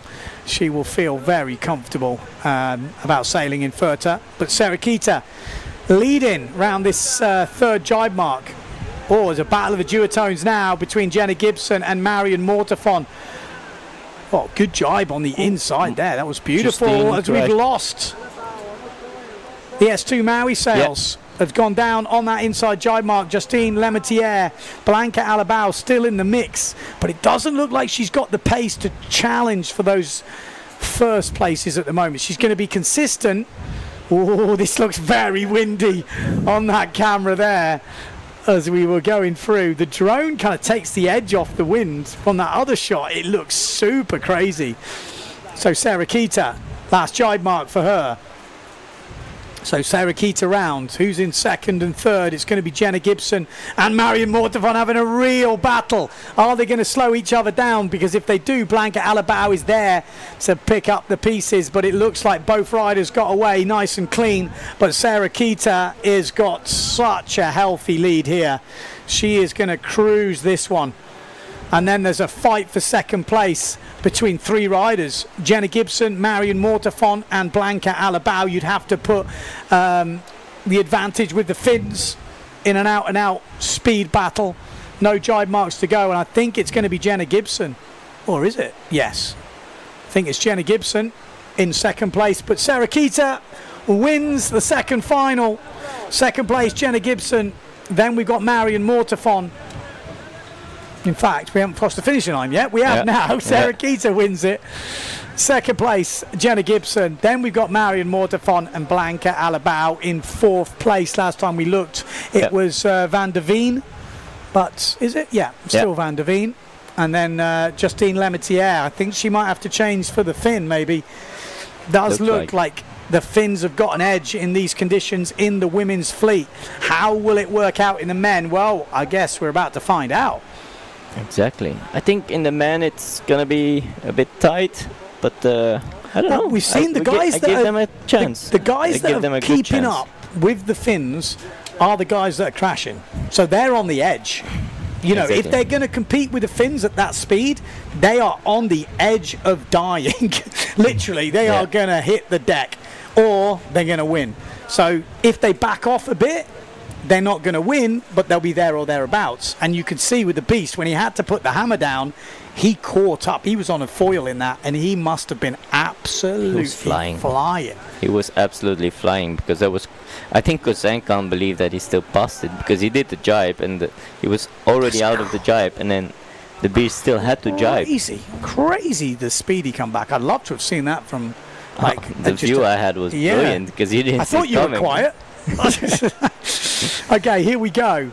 Are we going straight into the winners' final? No, we're not. We're going runners-up final. So Mattis, Stallman, Preen, Marotti, Kuzan, Schoberg, Goya and Daldorf. This is going to be a tough one for a runners-up final. You know, first place in this final is ninth. Gets ninth. So it's still a big result. You can still get a single digit, but Nico Goya's in this. Enrico Marotti, the winner of the last event. You know, Nico Preen, who's been showing some, serious speed. Daldorf on the Finn, we know is quick, could cause some problems. There we go. More foils. I'm already waiting for some explosions. You're not going to want to ride very close to someone in these conditions, because anything can happen. No matter who you are in that fleet, anything can happen. I'm kind of putting money on Daldorf maybe in this. Flying on the Finn. I think we might see it. Daldorf flying down this reach now. This is what we wanted to see. The Finns pushing the foil. That's what's going to bring it in, and Daldorf's killing it right now. He's not going to go round in first. It's going to be Nico Goya round in first, Daldorf in second. Then we've got Marotti. Then we've got Preen, Mattis in there, Kuzan. All to play for. Yeah, all still very close. Yeah, definitely Goya, Preen and Marotti and Daldorf. That's your top four. It doesn't really matter about top four in this. This is wherever you finish is your result. Obviously, a first place in this is a 9th, second place a 10th, third 11th, and so on. But round in first place, Nicholas Goya has managed to get back out on gear. So obviously he had some other gear rigged up. Oh, little moment there. A little bit of touching down from Nico Goya. Just giving himself a little bit more of an upwind run. And maybe Enrico Marotti feels like he wants a piece of him. The Croatian is going to challenge maybe here. Goya is that Patrick in third place, Kuzan? Or Becker? Or Becker. Is Becker? No, Becker's way out. He didn't qualify. True. I think it's Kuzan. I mean, I have the feeling that second mark is a bit light. They've been stuck there the last heat. They're stuck there a bit this heat. Usually is, to be fair. But round in first, Nico Goya. Second place, Enrico Marotti. Then we've got Kuzan. Then we've got Preen. Oh, and we just lost. We lost a few. There's a few random gusts coming through. And is that Mattis coming through or Stallman in the middle? I think we lost Look at those big gusts coming through. Did you see that come through? All the water got picked up and they were dropping like dominoes right there. Scary stuff when you're racing on a foil in these type of conditions. We have got some big gusts coming through the course areas. Nico Goya goes round in first. Marotti still in second place. Oof, another crash. Another crash just gone Oh, down. There's whoa. some big crashes on that outside mark. You can't crashed- see them on your screens, but crashed there's some into big each other. dust going down. I think actually Daldorf was one who went down on the fin. So No, some- he didn't go no. down. So just had Daldorf's to still stop. standing. But out in front, he's going to win this runners-up final. It's going to be Nico Goya, barring a disaster.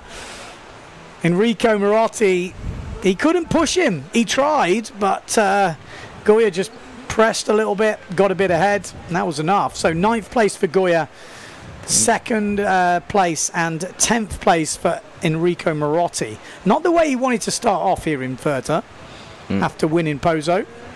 And 11th. Daldorf 11th comes place. through to take 11th. Pretty solid. Is that Preen? I think so. Not a bad comeback, really, No. after that crash.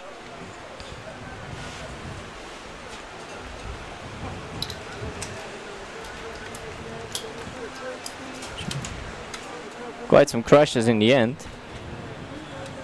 Last 2 marks just they felt like flies.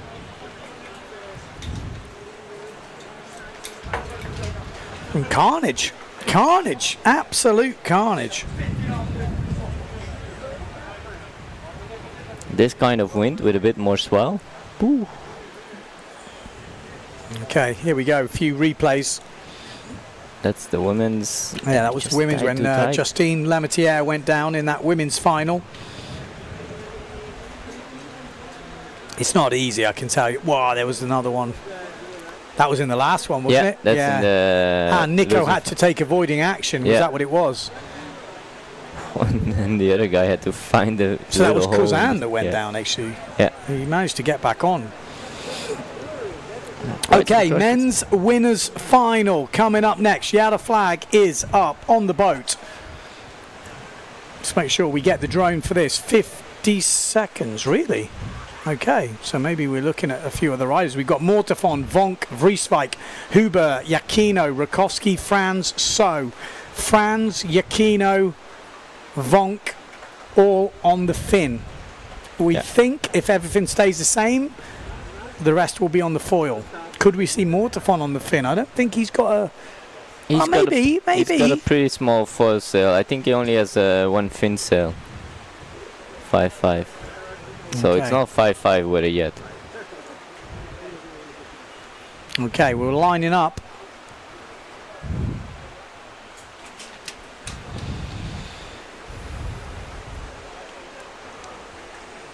Here we go, that's the start line. We're ready and waiting for this to kick off. Can we ask to be downwind of the start? It's easier to see the sails.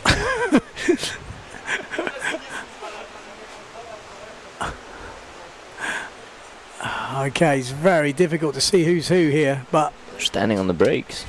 there is a few people who are pushing. It looks, wow, it looks good. Matteo Yakino up this top end from the boat end on the Severn looking good. Tati Franz getting squeezed out in the middle. Then we've got Amado Vrieswijk looking quick. The Beast is looking quick, and so is Maciek Rakowski. So it's 3 foils at the front and Matteo Yakino.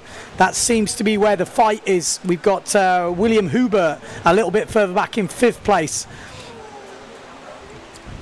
But Jordi Vonk, Tati Franz fighting out. Matteo Yakino making a move.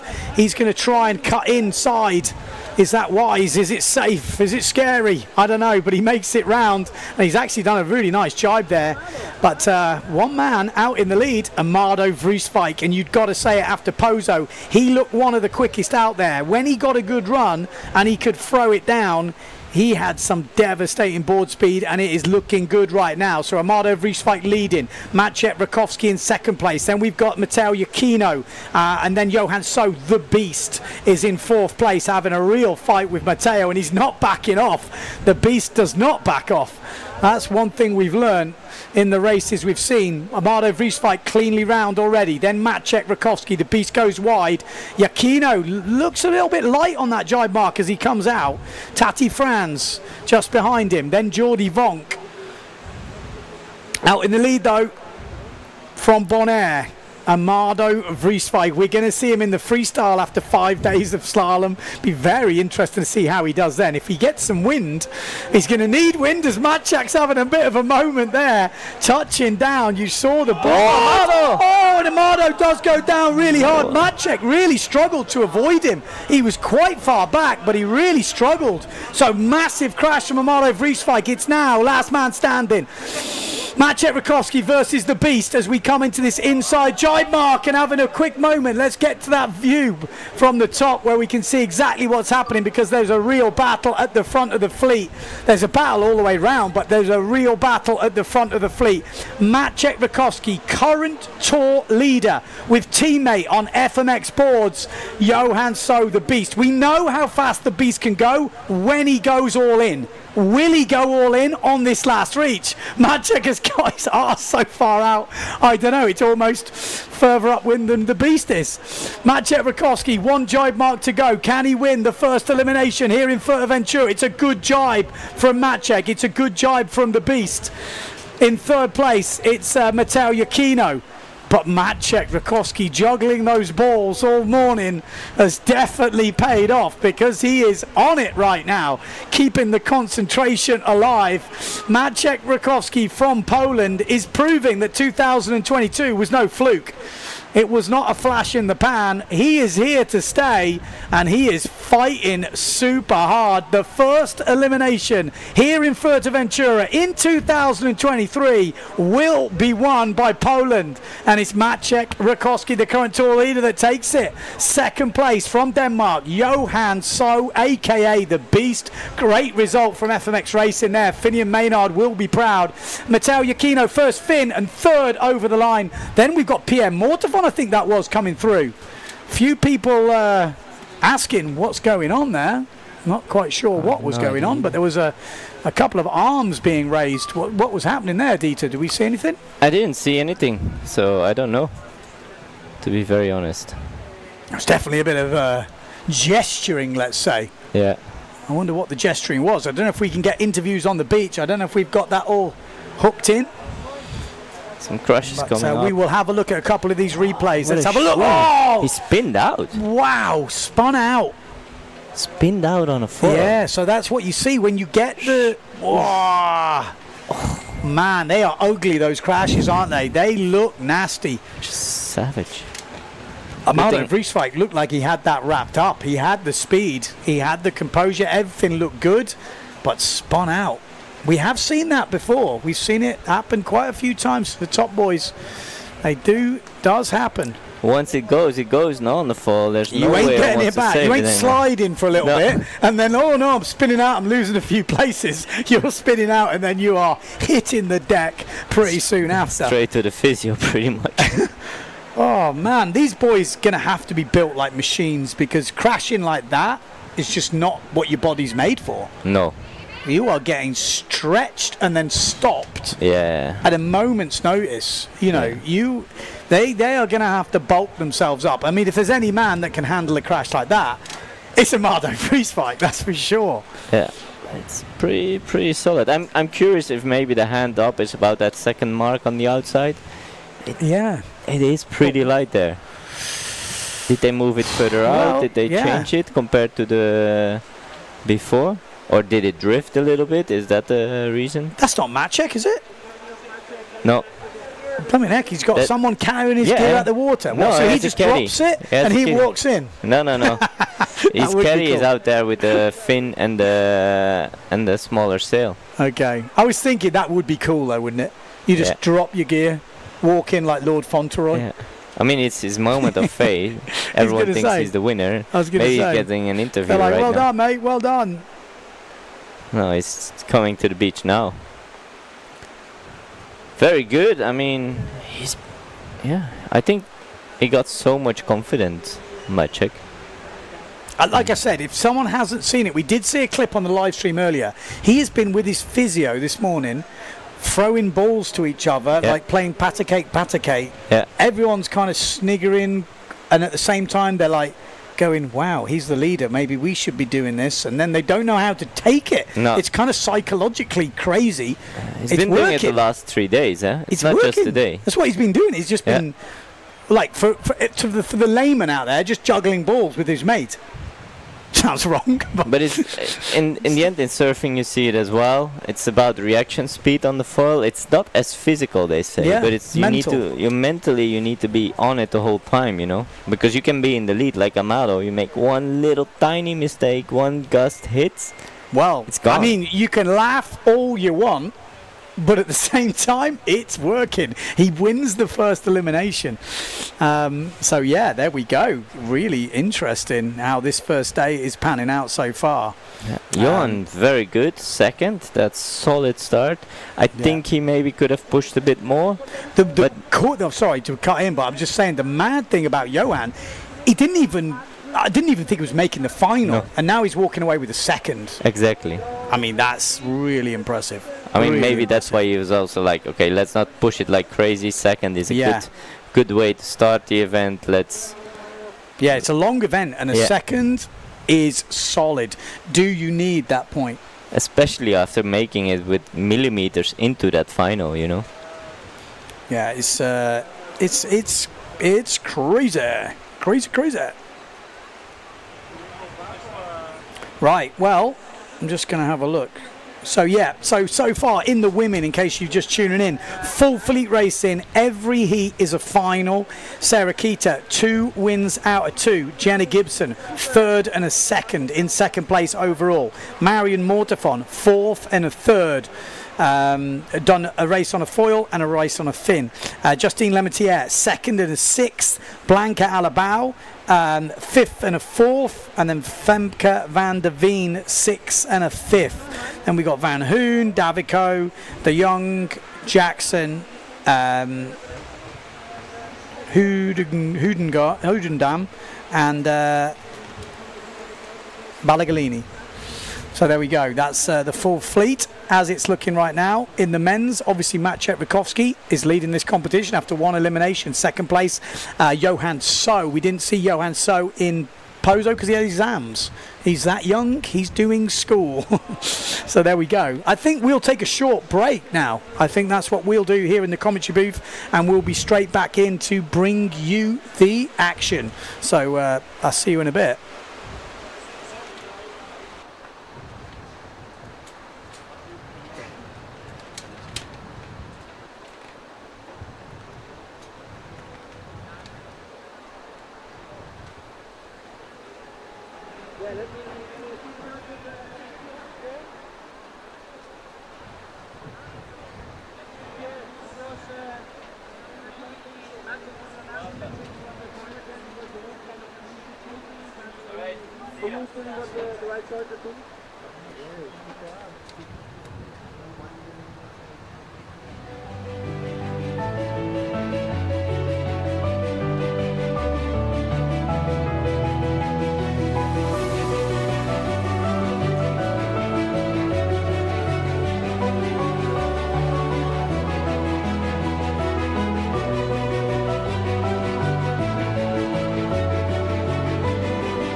Un gesto puede despertar tu felicidad.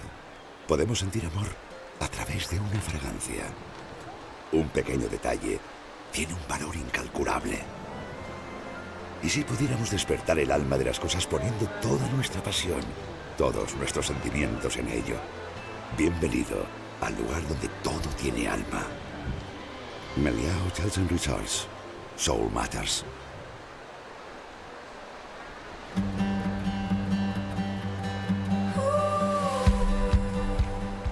Welcome to Sotavento. It's the ultimate water sports playground with loads of space for everybody.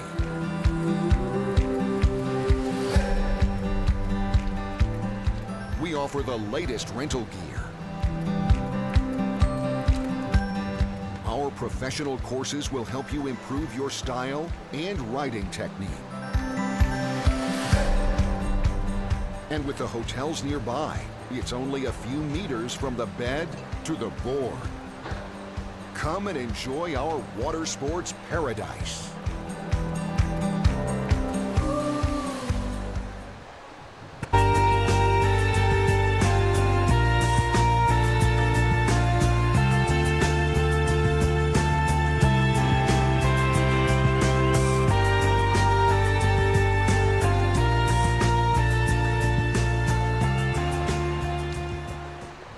I had a secret.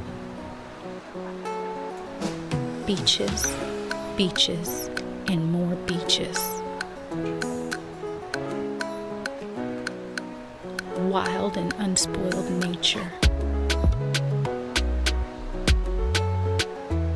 Experiences.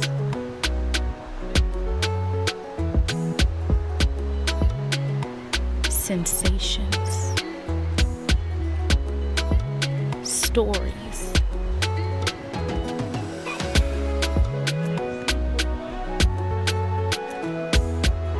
Taste. Fuerteventura is my secret. Shh.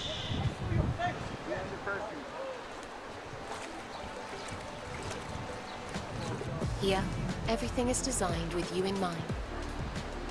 From our distinctive private areas to our most privileged suites, where light and colours evoke a distinctive sense of peace.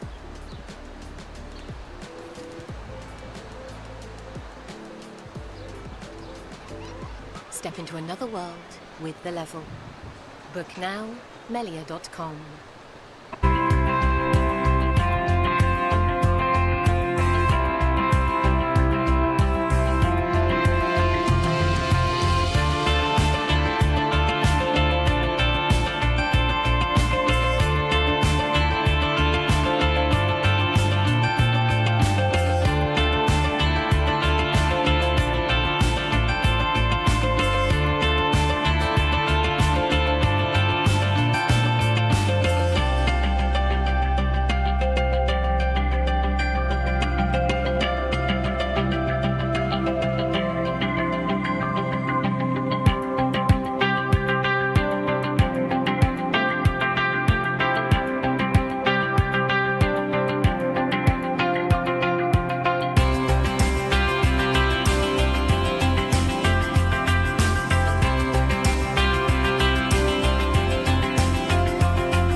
Olvídate del reloj. En esta isla no hay plazos, sino momentos. Esta es la isla de los horizontes. Y tu única tarea, coleccionar atardeceres, pasar tiempo con los tuyos, contar estrellas fugaces. Puedes estar aquí en un instante y saborear la quietud de sus días. Llenar esos días de historia. Un cielo azul sin límites, donde el mar es puerta y no barrera. Que guía tus pasos a lugares recónditos, siguiendo el arrullo de las olas.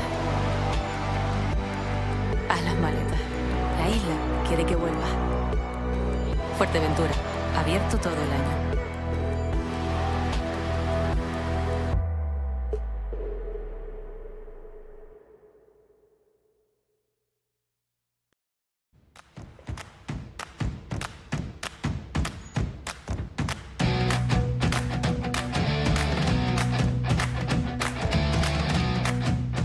The Fuerteventura World Cup looks back on a long tradition.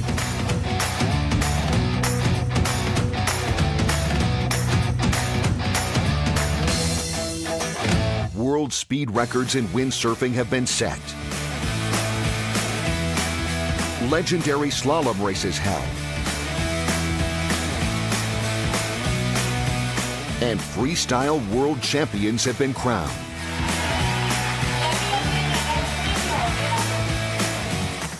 In kiteboarding, we have seen hang time records.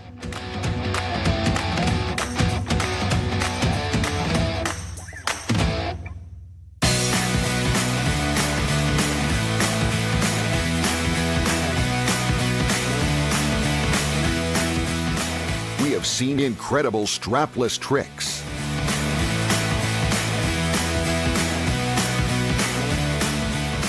As well as exhilarating kiteboarding freestyle world championships. And just like the sporting part of the event, the evening parties have become legendary.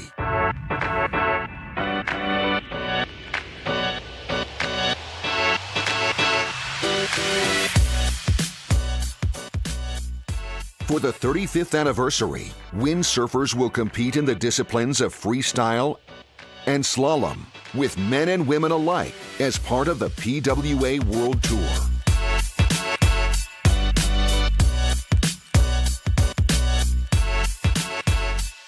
For the first time, the wingfoilers of the GWA World Tour will carry out their competitions at the Fuerteventura World Cup.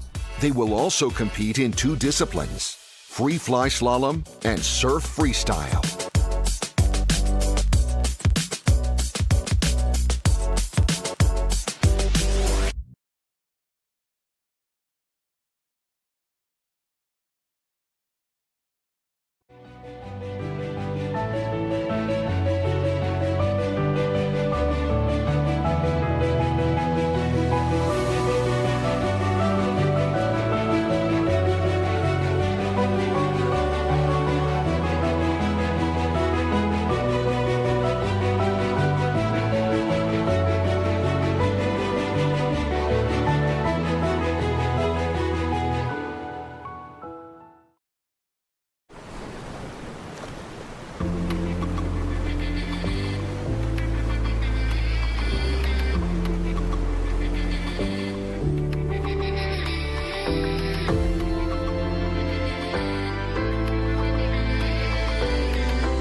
so kind.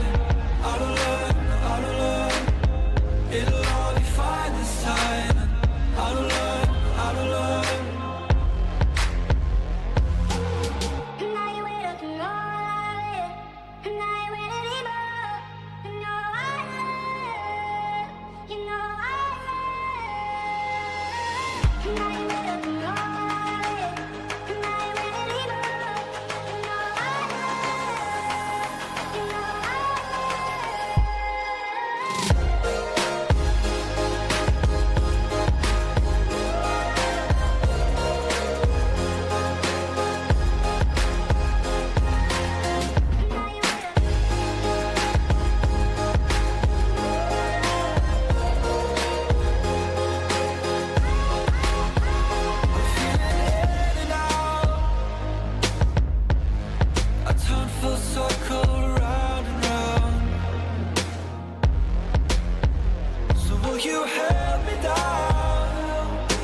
Un gesto puede despertar tu felicidad. Podemos sentir amor a través de una fragancia. Un pequeño detalle tiene un valor incalculable. ¿Y si pudiéramos despertar el alma de las cosas poniendo toda nuestra pasión, todos nuestros sentimientos en ello? Bienvenido al lugar donde todo tiene alma. Meliá Hotels and Resorts. Soul Matters.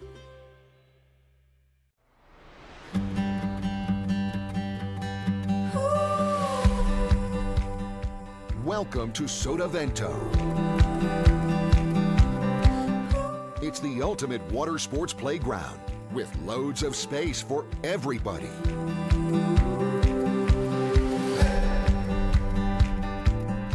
We offer the latest rental gear.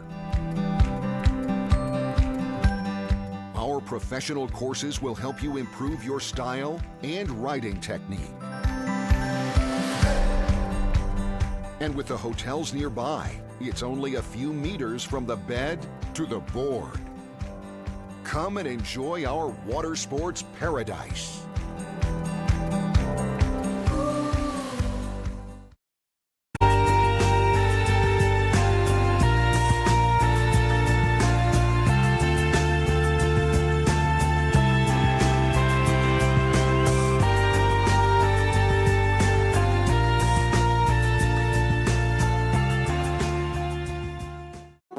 I had a secret. Beaches, beaches, and more beaches.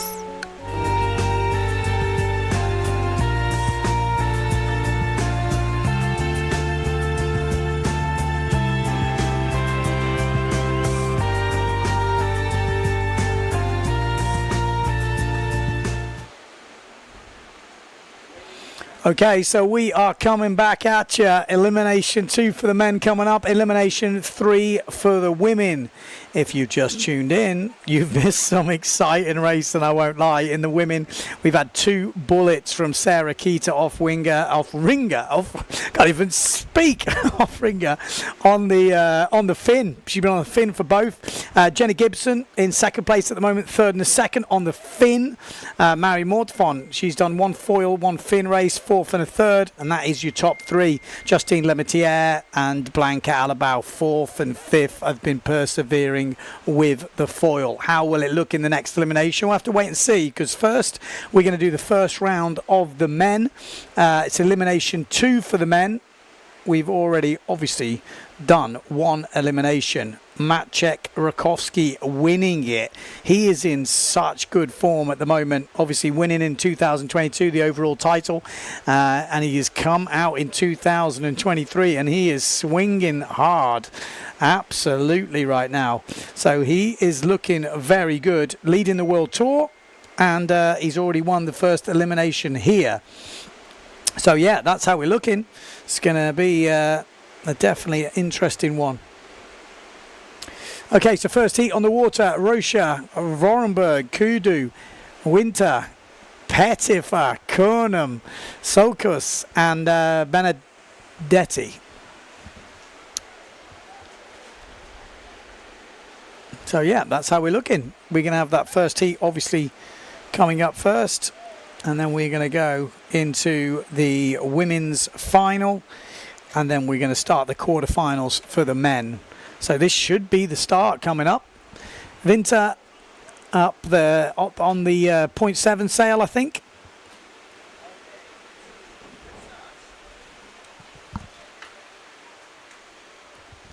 We've got Vorenberg obviously on the Patrick sail.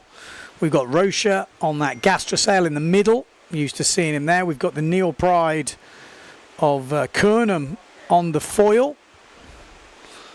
Looks like Vorenberg on the foil as well.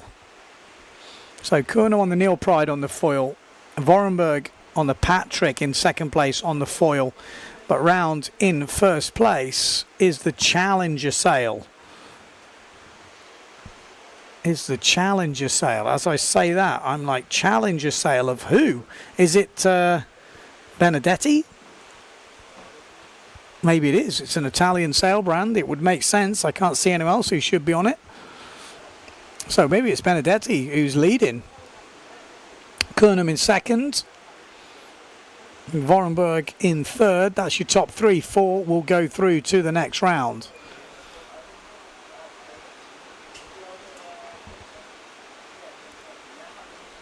So Benedetti in first. Kernum. Vorenberg. And then looks to me like it's... Oh, that's a good question. Is that an RRD sail? That could be Solkus from Greece. Sorry, there's a few names here, so wasn't expecting them to be in the mix. We'll soon get to know them if they're up there and challenging. Ooh, a little few moments. There's going to be some gusts coming through. We've got Malta Rusha on the fin in 5th place, waiting to pounce if there's any problems. As we're coming into this jibe mark here. 3rd jibe mark. Looks pretty solid from Benedetti. Kernum. Vorenberg actually slipping back to 4th place, but still pretty solid. And Salkus from Greece in 3rd place, pretty solid. 1 jibe mark to go.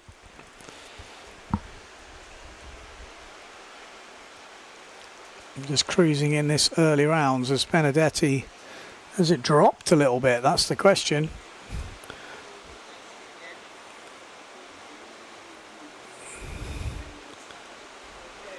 See many sail numbers on that sail. McKernam looking good. Solkos looking pretty solid as well on the RRD setup. Actually, John Sky is here somewhere.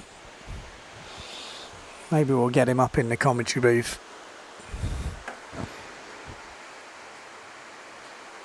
But it looks like the top 4 is pretty solid now as they come through. Oh, it's John Sky's sail by the looks of it. So Solkus in second, 3rd place Benedetti. Kernum wins it in the end. And in 4th place, we've got the Gastra of Rocha. Speak of the devil.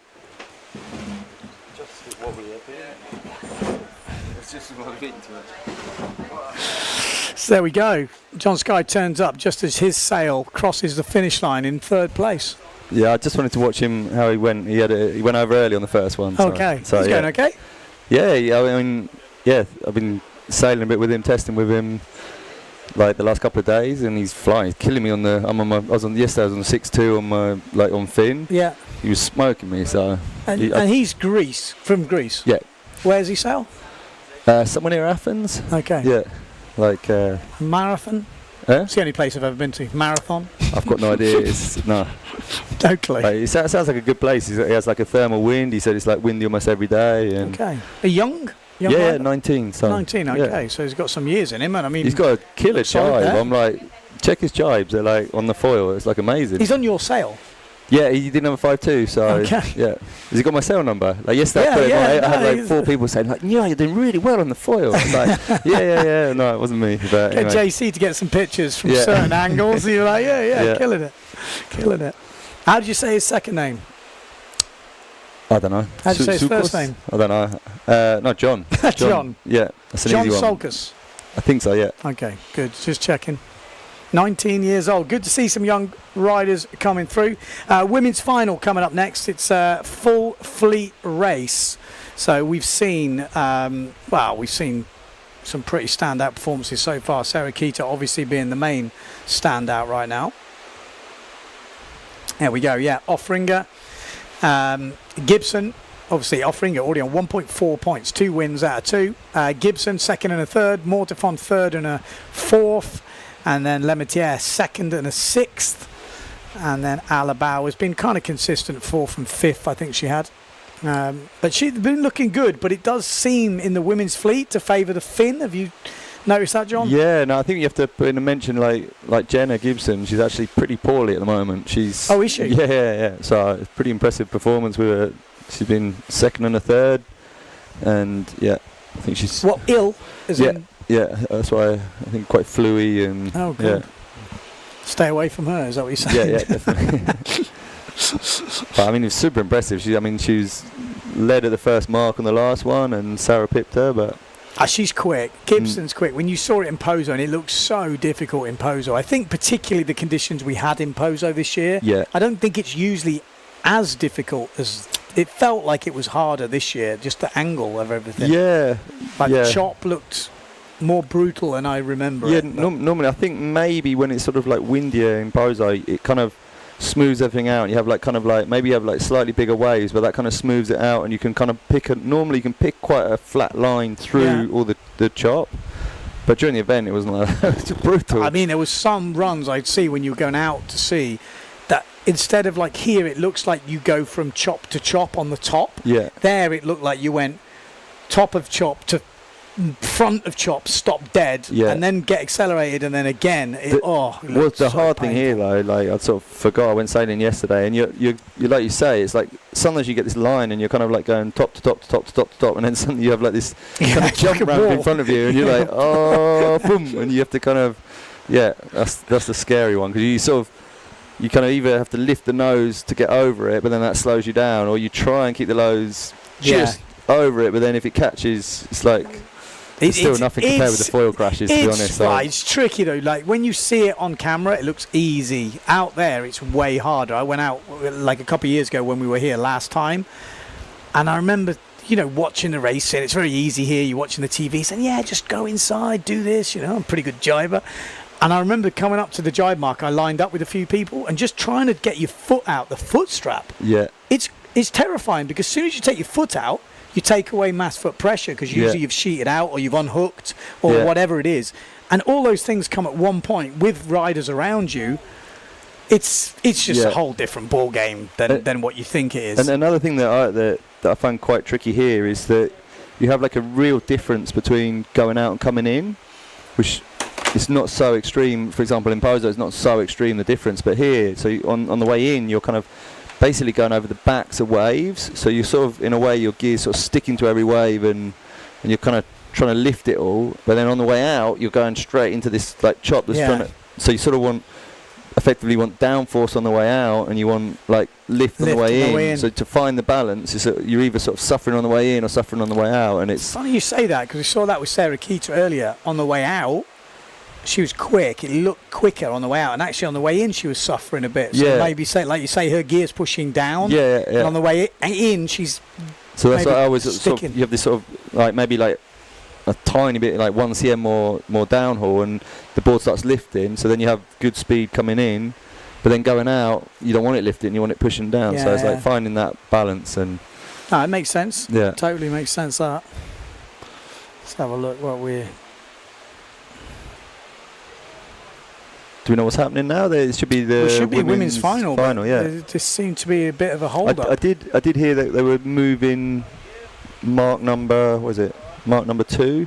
They were trying to move it up a bit, because if you see, I mean, it's always the case here, I think, because the wind kind of turns as you go out to sea. Yeah. So you end up with like a really broad second leg, Yeah. and then it's always really tight Coming in. and that's been like that ever since I've ever raced here. It's always been that same kind of like pattern. Was that why a few people were complaining? Because we saw think a so, couple because of then Finn boys then it complaining. really gives the foil an even bigger Okay. advantage, and it's quite hard because you can set, probably the course is perfectly set on the wind direction, but then the wind's sort of slowly turning, so when you're close in it's like much more offshore, Okay. and then when you kind of get out to those marks it kind of swings more side shore. Yeah. So you end up like, you know, if you're sailing in a straight line, you actually do like an arc slowly more facing out to sea. So that means that then on the way out it's like really, really broad, and then on the way in it's kind of the opposite. Tight It's as quite well. tight. So That makes sense, because I saw a few people gesturing, like as they crossed the finish. One was Geordie, one was somewhere else, which would make sense because they were on the fin. yeah. So maybe them, like you say, Just- saying, look, You know, that's if you a want to bit- try and get a fair fight, then you kind of need, to be honest, you need everything to sort of go towards I the mean, fin. it seems pretty even at the moment. Right I now think it's- if, yeah. if you're on the foil, I think there's an advantage, but you're on the edge of absolute, Yeah. dying. I mean, you saw with literally. like, well, Enrico crashed out, Yeah. Nico crashed out, Yeah. The Beast Amado crashed out from but leading. managed to come back. You Yeah. know, there was nearly all the top riders. Yeah. What do you make of Maciej Rakowski's new, What? mind games?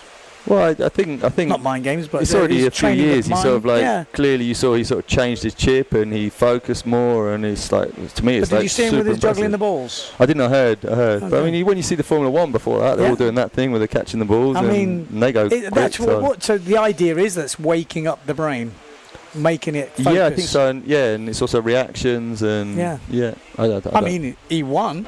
yeah. So No, I mean it's hard to. he's- Are we going to see the whole pit juggling balls? I don't know. But I mean, he's got a caddy with him as well. I'm not sure, but I think today, where it's right on the edge of fin and foil, I don't know if his caddy was out there on the fin or if he was there. That's a good point. He was. I should know because we were filming him for about a minute of walk coming in. What was he on? Because that's the sort of thing that's really important. You know, I remember in the past in certain events, especially like Silt, when they have that offshore wind, if you've got a caddy, it's like a huge advantage because if you're way out, if the course is way out, which this one isn't so far out, but the wind is changing quite a lot, and especially now with the foil and fin, it seems to be just such a micro difference. 1 or 2 knots makes. Did you see Nico Goya? He came in. I don't know how he even made it. He came in. I saw him on the beach. And then he was out there, and I thought he'd grabbed another sail. He re-rigged his sail because he broke the mast. He's got a hook that releases, but it didn't release. It didn't release? No, it didn't release. It's funny because I've been watching that hook saying, oh, that looks good. And then I saw Girard, is it? Yeah. Or he had a really big crash and came out, and he was like, he had the hook, and I'm like, and he was like that, my neck. So I'm like, well. So, I mean, it's hard to make those things release because there's so much pressure anyway. Yeah. How is too much pressure to, What I overheard someone saying that Nico said that basically that harness hook it saved him a boom per crash. Yeah, well, he said because my hook didn't release, I broke the mast. Ah, okay. If it had a release, the mast wouldn't have broke. Yeah, I've not seen it. It's like a ski binding, right? He's right there. Get him to turn around. But Oi, turn around. I think you adjust it like a ski binding. It's like a DIN setting. I guess so. I guess, yeah. I guess so. But I would be so scared it was just going to unhook under pressure. But yeah. I mean, it's really interesting. We'll have to have a look at it because it is interesting. I've not seen one before. And then I spoke to Romado. He just said there we go. Look, go down a bit. Oh, nearly. He covered it up a little bit. Yeah. But yeah, Amado span out. Just said the back wing lost grip, span out, went down, and he seemed bewildered a little bit. But then you speak to other foilers, and they've got like alcoholic wipes. Well, that's why I saw him with a spray, and he was cleaning the foil after. So that is going to become, windsurfing has always been, not always been, but there's a lot of people like, whatever. It's kind of cooler not to care. Whereas I think we get to that level now where the master of not caring is the one that we're about to watch win, Sarakita. It's just ridiculous how chilled she is. Yeah. Before Pozo, she's just like, I'm not even I'm just focused on the wave. I don't really care about the slalom. And then she absolutely smashed it. But she's so fast, and I think because she's not so on good the foil, as well. her brain is also focused. Like she hasn't got that distraction, that decision to make. Yeah. She's just got the fin. She knows she's fast on it. She knows she's just got to do her thing. Yeah. I can see the one that is I know she's in two minds right now is Justine Lemaitre. She's got that choice. Yeah. I'm looking at her now. She's back on the foil, but we know she's quick on the fin as well. Yeah. So she will have that. Don't I? Blanca, it seems even more solid. She's going on the foil. On the foil, whatever. I think she knows that's. Unless it's crazy nuclear. Yeah. She's on the foil. Well, I mean, we saw her in Pozo so many times that she would maybe not be right up there, and then all you need is one tiny little mistake on the fin, or not even a mistake, but just a little bit of a lull when you come out of a jibe and you just miss that acceleration. You don't even have to. It's not even that you stop or come off the plane. She's it's there just like with the pressure. If you don't have like loads of pressure on the sail to move away straight away, then she'd be like boom there. You saw it so many times. So 100%. She's always there at the last jibe mark, piling on pressure. And it, when you're leading or you're second or whatever, and you really want that result, there's pressure. Yeah. And that last jibe mark, she didn't seem to fail ever. She was just there, and she took advantage so many times. I mean, thoroughly deserved the win in Pozo. Totally. It looks like early days yet, because we've got windy. I think today was one of the windier days of the slalom. Yeah, and also because we started quite late today with the the registration and everything. So I think the first start was at 1:15. No, is that right? Yeah. So normally you'd start kind of in that lighter. Generally here it's always quite light in the morning, and it sort of fills in little by little. And I remember like when we were racing on Finn, pretty much always the first round you'd be on a 7-8. Yeah. And then if it was a windy day it'd be 7-8 for the first heat, and then you'd be changing down as you went through the heats. There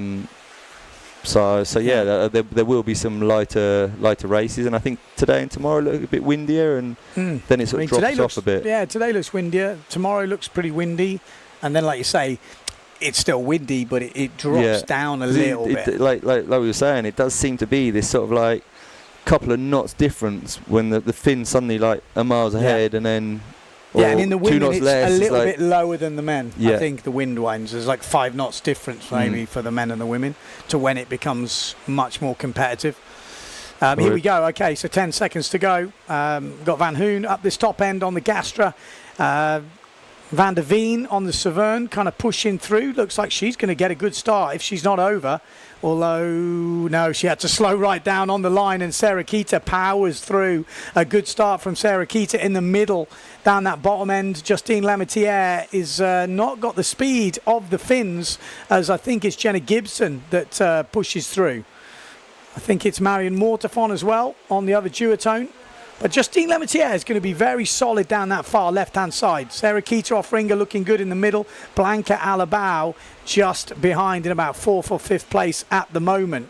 But Jenna Gibson and Sarakita Offringer are once again fighting it out in the front. Sarakita is going to lead round this opening mark. Jenna going a little bit higher. And then Justine Lemaitre. There we go. Already the two fast girls in this fleet have took to the front. Have you ever lined up with Sarakita, John? Not too much. A little bit like last year. Like she was out in Gran Canaria just before when was the Israel event? Quite a long time ago now, wasn't it? And we sailed a bit with her there to try and tune her up a little bit. But yeah, she's super fast. But I think what we sort of forget is how good a sailor she is at everything. That gets put aside a little bit, but she's just like an amazing sailor. I mean, like you say, she just pretty much jumped on this gear, but you can see there's some swell there as she goes around this second jibe mark in first place. Jibing on that swell, Jenna Gibson, does she make it down? She does, so great jibe from Jenna Gibson there. That's definitely helped her keep in contention with Sarah Keita offering her in about, again, look at Blanca Alabao. She's still in the mix, just hovers in that third, fourth spot. Any mistake from the leading pack, and she is right there. Justine Lemaitre in third. Obviously, devastating performance in late Garda. She pretty much won every elimination. Oh, and Blanca Alabao, as I was just saying, misconsistent. Something went wrong there, and she has just dropped out. So down the rig, we don't quite know what happened. Almost looked like a foot strap or something. We'll have to wait and see. We'll try and figure it out. But out in front, Sarah Keita offering her 2 jibe marks to go. Jenna Gibson from the UK in second. Needs to make a move or needs a mistake from the leading rider, Sarah Keita. Good jibe, though, from the Aruban. And a really good jibe from Jenna Gibson in second place. Justine Lemaitre still in third. Then we've got Marion Mortefon from France in fourth place. And then we've got a bit of a gap through to fifth place. But Sarah Keita, drone guys, getting more confident as we go into this second elimination. I'm just going to say, I've been watching it live, and it's so much better on the screen. Like the angles and the you see everything, don't you? It's so good when we've got the drone up in the sky. So Sarah Keita trying to run off some speed here. This could be a very interesting last jibe. Sarah Keita goes in, really throws it down. Did she get a bit stuck? No, she doesn't. She has definitely got her way out of that. She has a quick look round to see Jenna Gibson, and she's in the water. We didn't see that on the drone. So Jenna Gibson, we need to keep that drone wide on that mark to see what's happening. We can only see the leader from this view, which is nice for the leader, but it's not good to see the rest of the pack. But Sarah Keita looks like she's in cruise mode right now. Quite a long way to go, but on the fin, it's very hard to see anything going wrong from here. Justine Lemaitre looking very good in second place, and I think it is Jenna Gibson who's back on. Is it Jenna or Marion? I find it so hard to tell. No, you're right, Marion. And there's Jenna Gibson is catching her, but it's surely far too far to catch her all the way. You can hear Sarah screaming from here. We're like about 200 metres away. You can hear her screaming. Justine Lemaitre, keep your eye on that last place. Look at this. Jenna Gibson has just made up so much ground, but it's not enough to take it. Third place for Marion Mortefon. Jenna Gibson has to settle for fourth after going down, and it looks like Blanca Alabao has got back on as well to get that spot, followed by Van der Veen. I have to say, it's really hard now to tell the difference between people on the water. Like the Gastra guys, they all look the same. The Gastras are impossible. I think there used to be more mix of brands where maybe you have the Gastra with the starboard would be one guy. And there was a few years ago when Tatty was on Gastra, and it seemed like every man and his dog was on Gastra. I remember commenting some races here, and again, it was difficult because they've also got the same sail numbers. It's like this black sail number, and they put it in the same place, so there's no distinguishing features. I always said like a different colour rash vest would help. You know, I know it's a difficult one to do when you're printing. Well, no, so they've all got helmets. You go like just spray their paint. Really like fluoro pink, fluoro green, fluoro yellow. Yeah, I'd have to learn them. That's what I definitely need to do, because they probably do have that. Okay, we're going to see some replays from that round. There was that. Yeah, I'm not quite sure what happened there. Almost looked like a foot strap. But it was in the entrance to the jibe. Oh, yeah, and that's because that's like one of the that outside jibe is so hard because you come in like really hot, you're flying. It's normally really far downwind, so you can't. You know, like typically if you're trying to get control of a jibe, you maybe like head up a bit to sort of kill your speed and go in.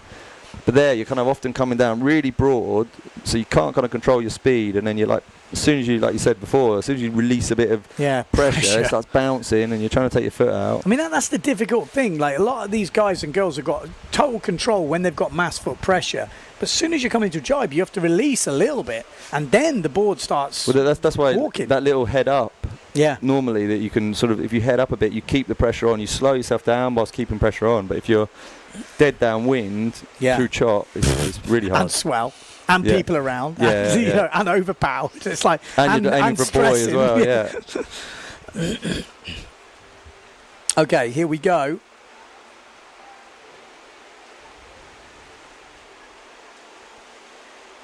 Yeah, first heat of the quarterfinals.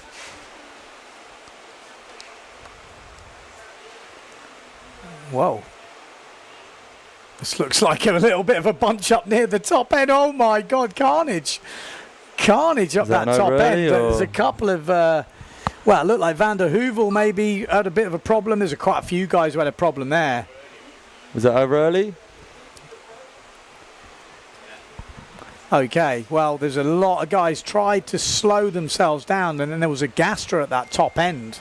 So it is a general recall. I think it's really, really hard when you go to the boat. It's really hard if you don't have your timing right, or if there's lots of people. There's nowhere to go, because when you're at the pin, you can kind of head up a bit, or you got a bit more sort of. And they more used options to make it more pin end bias, but I've been told they've made it more square now because it's unfair for the fins. Okay. Because the foil kind of dominates the pin now. Yeah. So then to make it fairer, they had to square the line up, which means then it's an even line. But as we know here in Fuerte, that, like you say, that boat end for some reason here in Fuerte, because the way the wind gusts through, it lifts you. And then you get stuck in this really upwind. Oh my God, I've got to get through the gap. Well, you your sometimes man's get really in this. pinned if you've got someone close and they're pushing up as well, and then you literally, you're like, yeah, I go full speed and maybe you just twat the boat and crash. Or well, we got who have we got in that? They look like how was your man in there, John? He was up at the boat, squashed with them all, but so maybe he saved himself. Maybe because there was a Gastra at the top end that it's hard to know, because we don't have the I don't know how accurate the watch on the screen.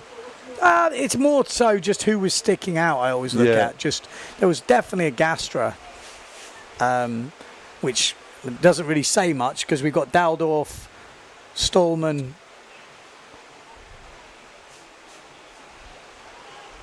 Van der Heuvel definitely wasn't, because he was down back. Pont, there was, maybe, well, could have. Okay, we got an interview with Sarah Kita coming up, so let's go and have a chat with her. Sarah Kita of Ringer, 3 from 3. Tell us about your day. This is like way better than I expected, especially after Pozo. I had a very different feeling for this event. I was just like, I'm just gonna do my best and see where it goes. But I feel like I found like the right settings for my gear. I have a bit more self-confidence also, because in Pozo I was very intimidated by the conditions, and here it's a bit different. I have, I'm more confident, and it's really fun out there. So. Yeah, I don't know what else to say. It's just better than I expected, and I'm really, really happy about it. The last race, the one we've just done, you led from start to finish. How is it to be back at the front? It feels amazing, I'm not gonna lie. Like in Pozo, I won 2 races, but those were always like fighting to make it, and now leading from start to finish you can't describe the feeling. Like, I'm really, really happy about it, and after Pozo, I thought I'm never gonna feel it again, but here I am. So, yeah. And exactly what gear are you on today? I started out on my 6.5, and I have the 63 board, 32 centimeters fin, which was perfect, but then the wind picked up a little bit more, so I grabbed my 5.6. But like in the time span of 1 hour, the wind is really going up and down. So now on my 5.6, I was underpowered a couple of times, so it's really, really hard to decide. But I guess it's part of the game. Yeah. Yeah? Okay, so there we go. Sarah Jackson doing the interview there with Sarah Kita. Good to hear from them on the beach. We're going to hopefully bring you more of those interviews as we go through. Do we know who was over the line early? That's the question. We should do by now, but no promises. General recall. Oh, Johnny. He's my man again. He's gone. Oh. Daldorf and Saukos jumped the gun. Disqualified. Daldorf was definitely sticking out on the Gastra. So Mortefont, Daldorf is gone. We got Giacchino, Mortefont, Giacchino. It's a big heat, that's why. He had to push. No, I think it's better to be pushing and you get a few over earlies than me and Gran Canaria was about 10 seconds behind every time. That didn't do me much good. So, definitely better on that side. Yeah, well, he's out now, so we're not going to get to see him take on the boys. But, still, he's there. He's in it. Just looking at the official results coming through, but it looks like we got all of those right. Stallman, Ken Stallman from the UK get through this round into the semi-finals. That's kind of like one of those goals, isn't it? I mean, obviously, for anyone who does know, Skyboy has been doing the slalom, and I would say you're a good level, but in this level, you're trying to get top 16s. That's the goals. Well, like now, I mean, this one's a bit different because we got that first kind of like almost like an elimination round before. Yeah. But this is like a quarter final, and you know, it's really hard because if you get through this, you're in the losers final. And in the years that I raced here, even when there was more people, it was like only like I think I made 2 or 3 loser finals ever. So it's like that's kind of, and Gran Canaria, I was just trying to get through one, and it's just like a brick wall really because the top 16 they're so good, and it's not maybe the top 20. Well, look at this round already. We've got the seeded riders. So you've got Matteo Iachino down this bottom. We've got Pierre Mortefon. 2 top riders in the same, quarter final. That's the craziness that we've got. So Mortefon, Iachino. We've also got Michelle Becker in this. Who's on that sail then? Is that Dal Pont? No. Yeah. I'm just trying to think who's on that duotone. Dal Pont, no? Yeah, it must be. Dal Pont and Mortefon. Yeah. Okay. Although Showman looks, Schoberg looked like he was going okay as well in the last one. So let's wait and see. Is that Scotty in 5th? Scotty coming through. I'm just trying to decipher some of these. But Matteo Iachino looking good. Michelle Becker in 2nd place. Then I think we've got Mortefon in 3rd. And then Dal Pont's on the duotone. We've got Becker on the Patrick.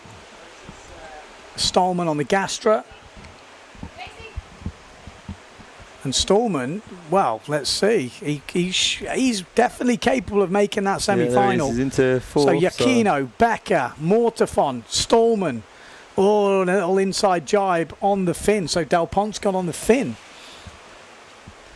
Yeah, I think he's definitely favours Finn. In Gran Canaria, he was, when it was like again right on that limit, he would be always one of the first ones to go on Finn. Okay, this could be interesting then because it's definitely more consistent on the fin. Becker looking pretty solid though. I mean, he's for me come out of nowhere. When you speak to all the boys, he's been training for years. He's been going to Tenerife, so he hasn't come out of nowhere. Been doing the German competitions, but I mean, his first full year on tour and he's banging in top 10s. It's pretty impressive. Well, I was really impressed with him in Gran Canaria is he just seemed to be so sort of chilled and risk-free, and you just see him sort of come and he'd be like 6th, then 5th, then 4th, then 3rd, and then and he pushes when he needs to push. I tell you what, we need to have a look at that battle for 4th and 5th place because it is on right now. We've got Dal Pont on the fin, as you can see, and then we've got Stallman on the Gastra. Any mistakes on that last mark, and Dal Pont is there. So keep your eye on this last mark. If we could stay on the last mark, would be perfect. Because Matteo Iachino is going to win this, no problems. Becker 2nd, 3rd place, Mortefon 4th place. We're not going to see it. He's looking live out the window. Looks like Scotty's made the jibe, so it's now a drag race. Yeah, it should be under control with. Yeah, that's what we need to get over to our Mr. Drone Man. That battle for 4th and 5th is where the action is in these quarterfinals and semis. That's what we want to see because it looks like it's all solid though. It looks like Stallman is going to get that 4th place. I mean, Dal Pont's giving it a good go, but he's nowhere near. It's going to be Stallman all the way. So Iachino wins it, Becker 2nd, Mortefon 3rd, and Scotty Stallman from the UK cruises through in the end.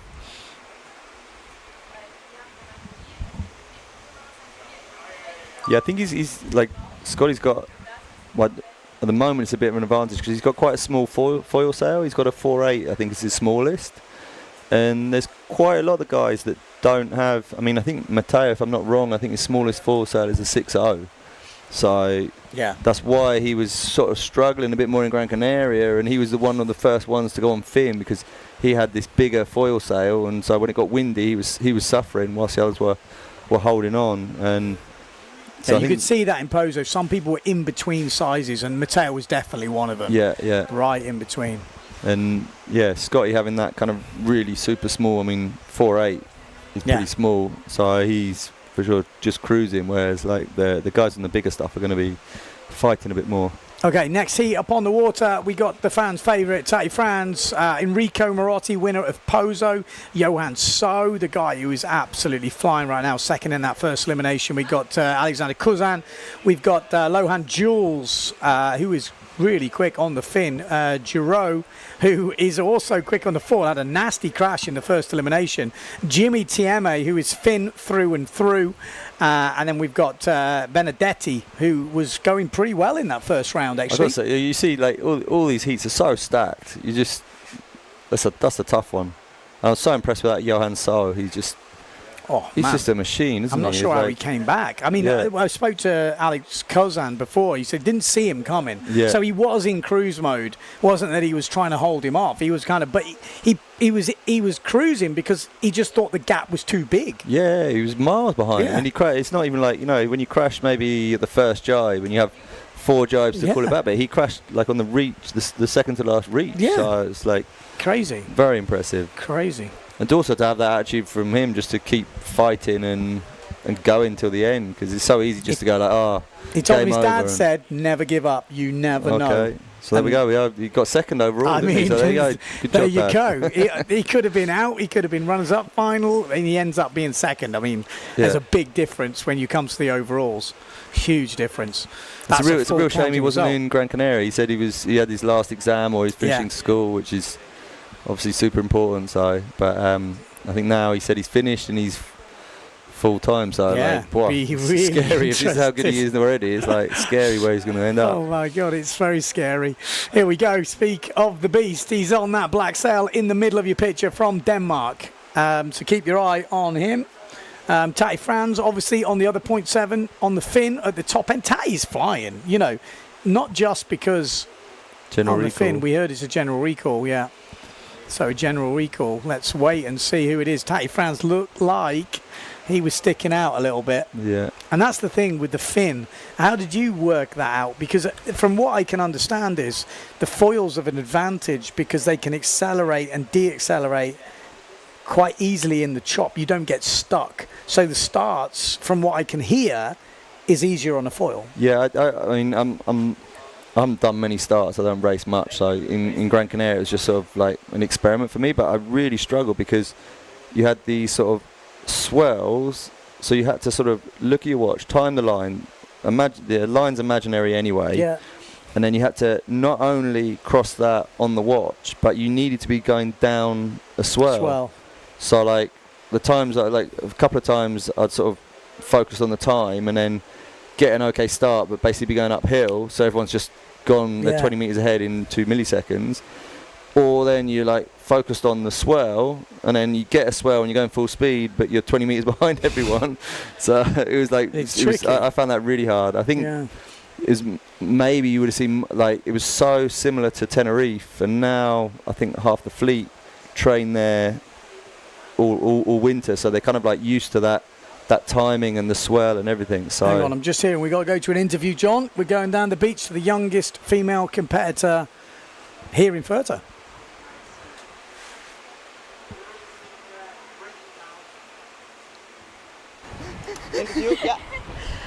Who am I with and where are you from? I'm Bobby Lynn and I'm from Bonaire. And how old are you? I'm 13 years old. So you are by far the youngest competitor here. How is it going on your first day with the PWA? Oh, it's going great. I'm really excited. I finished 8th, 9th and 10th and I'm really happy. That's fantastic. And what gear are you using? I'm now using my Isonic 60 and the Racing Evo from New Pride 49. And what's the difference between being here and at your home spot in Bonaire? It's really wavy and choppy out here and it's really windy. Is this the first time you've windsurfed outside of Bonaire? Well, I've been on Aruba and St. Martin, but that's it. And I've been in Italy also. And what are your expectations for this event? I'm just hoping finishing like every single race and like having fun. So yeah. Thank you very much and good luck for the event. Thank you. Okay, so there we go. The youngest competitor here 13 years old. Pretty good, that. You said she's got two twin sisters that I think are 11. Oh, really? They got like, I saw that they got this. They were winging. I think they windsurf and wing. They had this wing board that was like microscopic. It's like that's pretty or something. cool. Looked I amazing. mean, Bonaire's not a bad place to live and train, is it? I mean, where did you grow up? Sidleyback Lake? Yeah, Brogber Lake, which was a good place. I don't want to hear anything bad said. No, I tell you what, it's a whole different world. I know it's quite interesting because obviously I grew up sailing on a lake. You grew up sailing on a lake, but I think growing up sailing on a lake, you're built differently. You're very happy with most conditions. Yeah. Whereas I can imagine coming from Bonaire, it must be very difficult to like be better. You know what I mean? It's different. You could see she's excited to be here. Yeah. But it's definitely a whole different ball game sailing Fuerteventura to Bonaire. Yeah. No, it's quite an interesting thing when you like. When I was growing up on a lake, I always remember thinking like, oh, I wish I lived by the sea, which obviously. But then now I'm seeing like my kids are like they're sort of tinkering with windsurfing, and it's such a harsh environment. In like we live in Gran Canaria, it's such a harsh environment to learn to get those first bit. And I actually look back and I go like, actually the lake was amazing. And I see like Klaas's kid, like Klaas Voget's kids, the same age as mine, and they're sailing on this lake, and he's like. Just loving life because you can just be free. Yeah. There's no. I mean, when my kids go sailing, they're looking out. It's like offshore. Next stop is Morocco, and they're like, and you see they're physically like when I sail with them, they're sort of tense going out. When they come in, they're kind of happy, but that going out when you just got nothing. I mean, like the view we got on the screen. That's what, and it's just next stop Morocco, and it's quite scary. I remember being younger, and I remember like we had quite a big lake, but there was a river in it. And I remember being in the bit where the river goes. I was absolutely panicking. Anyway, let's get back to the racing. These guys are not panicking. Tati Frans looks like he might have jumped the line, and it looks like Lohan Jules as well.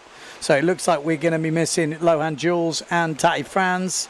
We've still got Enrico Marotti, Johan So, Alexander Kuzan, Giroux, TMA, and Benedetti.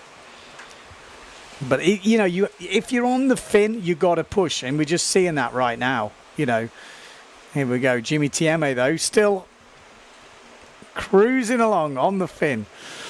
He's actually got some bigger fin gear registered than a lot of the riders. He's got some medium. He was stuff. on his medium board the whole time in Pozo, which it's interesting. That was definitely an advantage. So Giroux as well. He's pretty quick on that gasser, isn't he? He's definitely one to watch in this. We've also got Benedetti on that Challenger sail. Keep your eye on him. Enrico Marotti, Johan So, and Kuzan. Giroux was in a really strong qualifying position in the first round before he had like a pretty big crash. Yeah, big crash. So he's quick. He's definitely one to watch. Keep your eye on him. He's no slouch. That's for sure. But the Beast is definitely no slouch as he goes round in first place. Enrico Marotti in second. Always looks like he sails with a really low boom, Enrico. In third place, Benedetti. He's quick. He looked quick in that first round, and he's proven he's got pace here. So he was over the line early, I think, as well, which is why we didn't see him in that first elimination. So maybe he could be a contender. Giroux in fourth place right now. He's keeping up with So there, pretty. Yeah. He's no slow coach, that's for sure.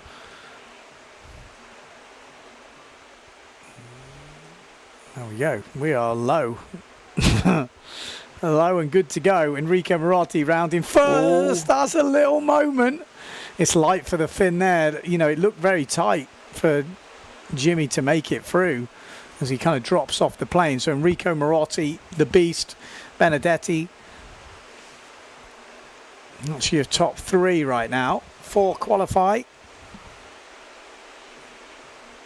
Yeah, I mean, really, these guys, they're all, if they stay like this, they're all through. So it's got no need to push and try and kill each other too much.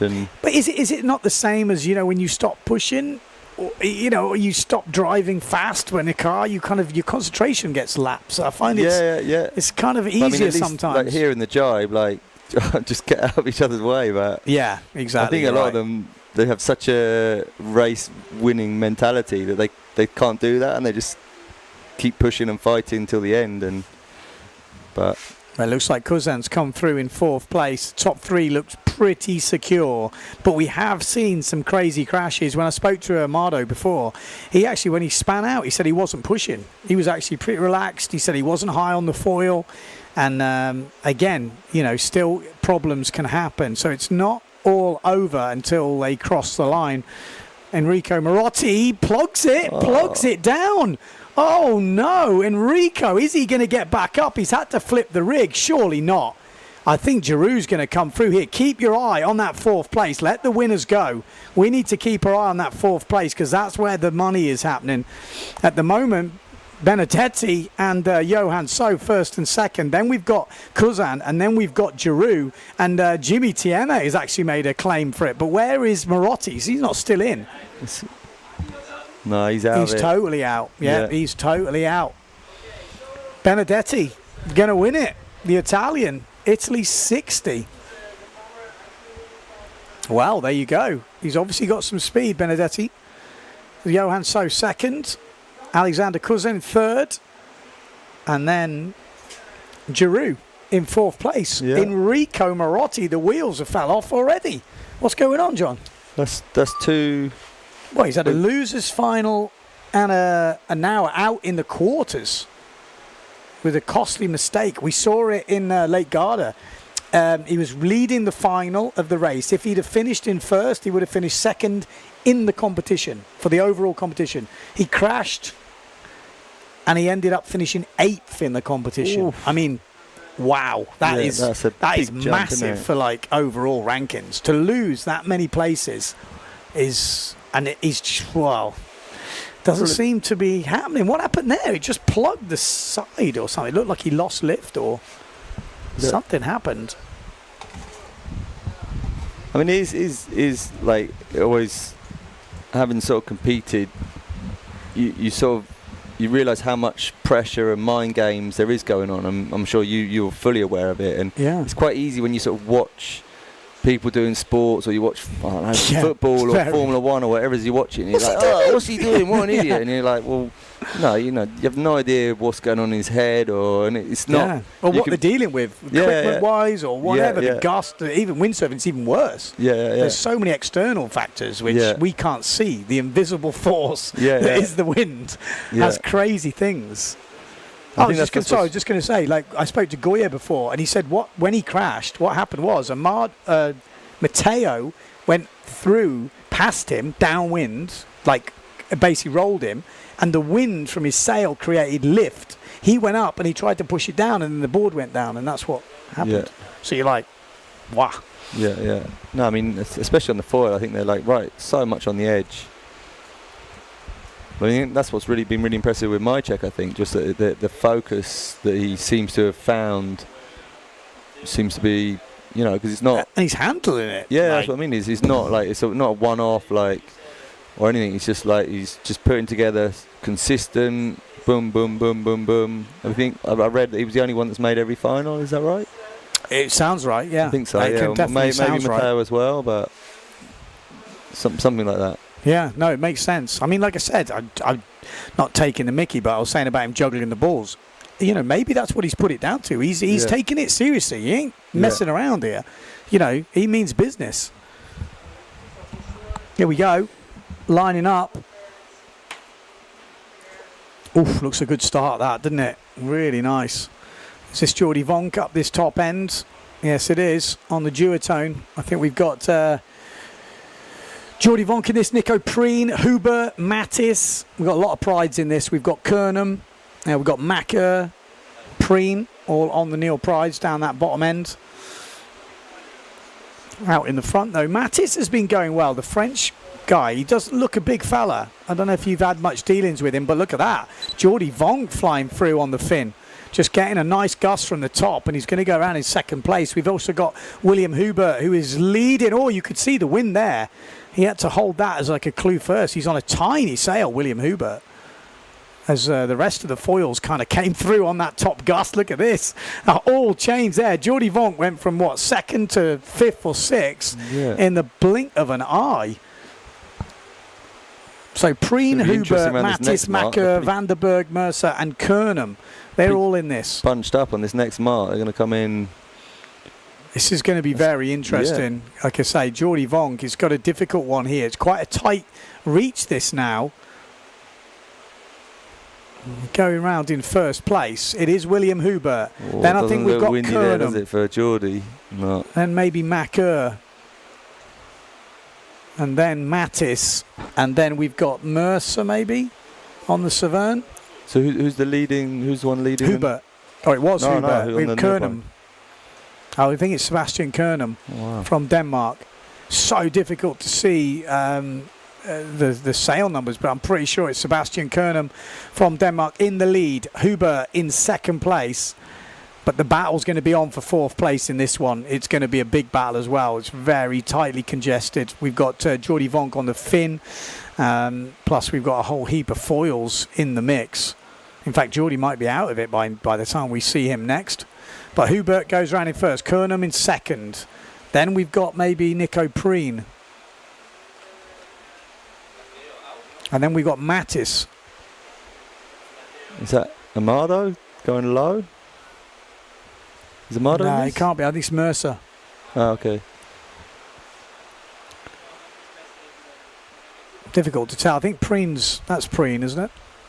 In third. What's quite interesting is like Sebastian Cornell and I guess the same with Hubert. No, they got small foil sails. Yeah. So Sebastian, he hasn't even got a fin. He said he's actually got an injury that means he can't really sail a slalom board. Okay. But he's okay on a foil board. So he's just got one foil board and sails down to 4.5. Okay. So I think that in this sort of wind, it's probably quite an advantage because it seems to be if you sort of small sail on a foil and you're just like effectively cruising, but cruising at a really high speed. It's just dropped that little bit, and you can see like Jordi on the fin is getting hung up on the jibe marks, and that's when it's just death. You're just not going to do anything. But Hubert is flying down this last reach out in the lead. Hubert's going to win it by a country mile. Second place, it is going to be Kernum, and then we got Nico Preen in third place. And then it's going to be Mattis, I think. Yeah, and it's close with the Severn, but it's going to be Mattis that takes the...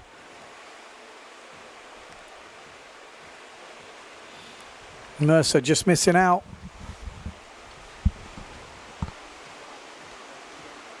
So, yeah, that's when you could see the fin. It just didn't have that extra bit then.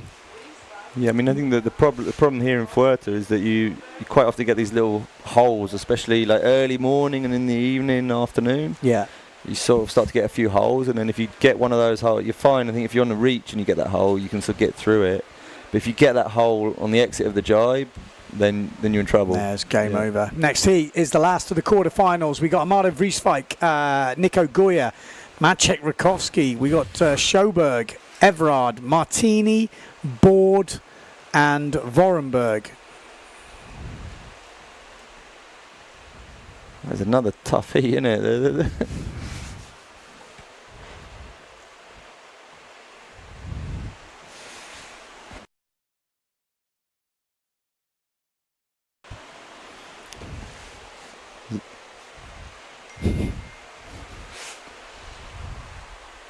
Well, do you want to turn it off? No.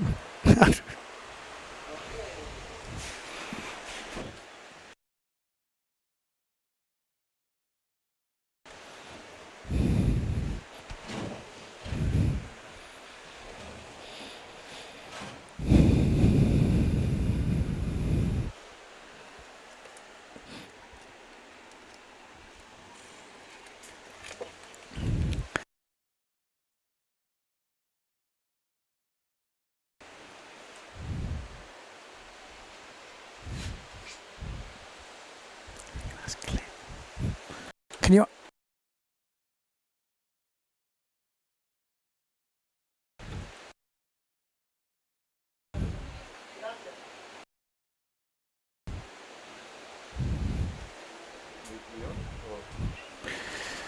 Okay, so we have got a postponement flag up on the boat at the moment. We're waiting for the last of the quarterfinals. Vrieswijk, Goya, Rakowski, Schoberg, Everard, Martini, Board and Vorenberg, but we are told there's a postponement flag up. So we do have maybe the course. It did look like it was slightly tight. I don't know.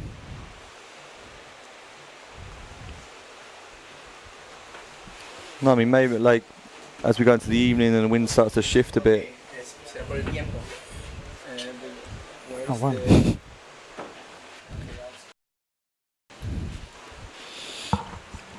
Okay, so maybe a few people coming in to change stuff. Maybe the wind has dropped, but I mean, it's still windy. I'm going to ask you, John, controversial question.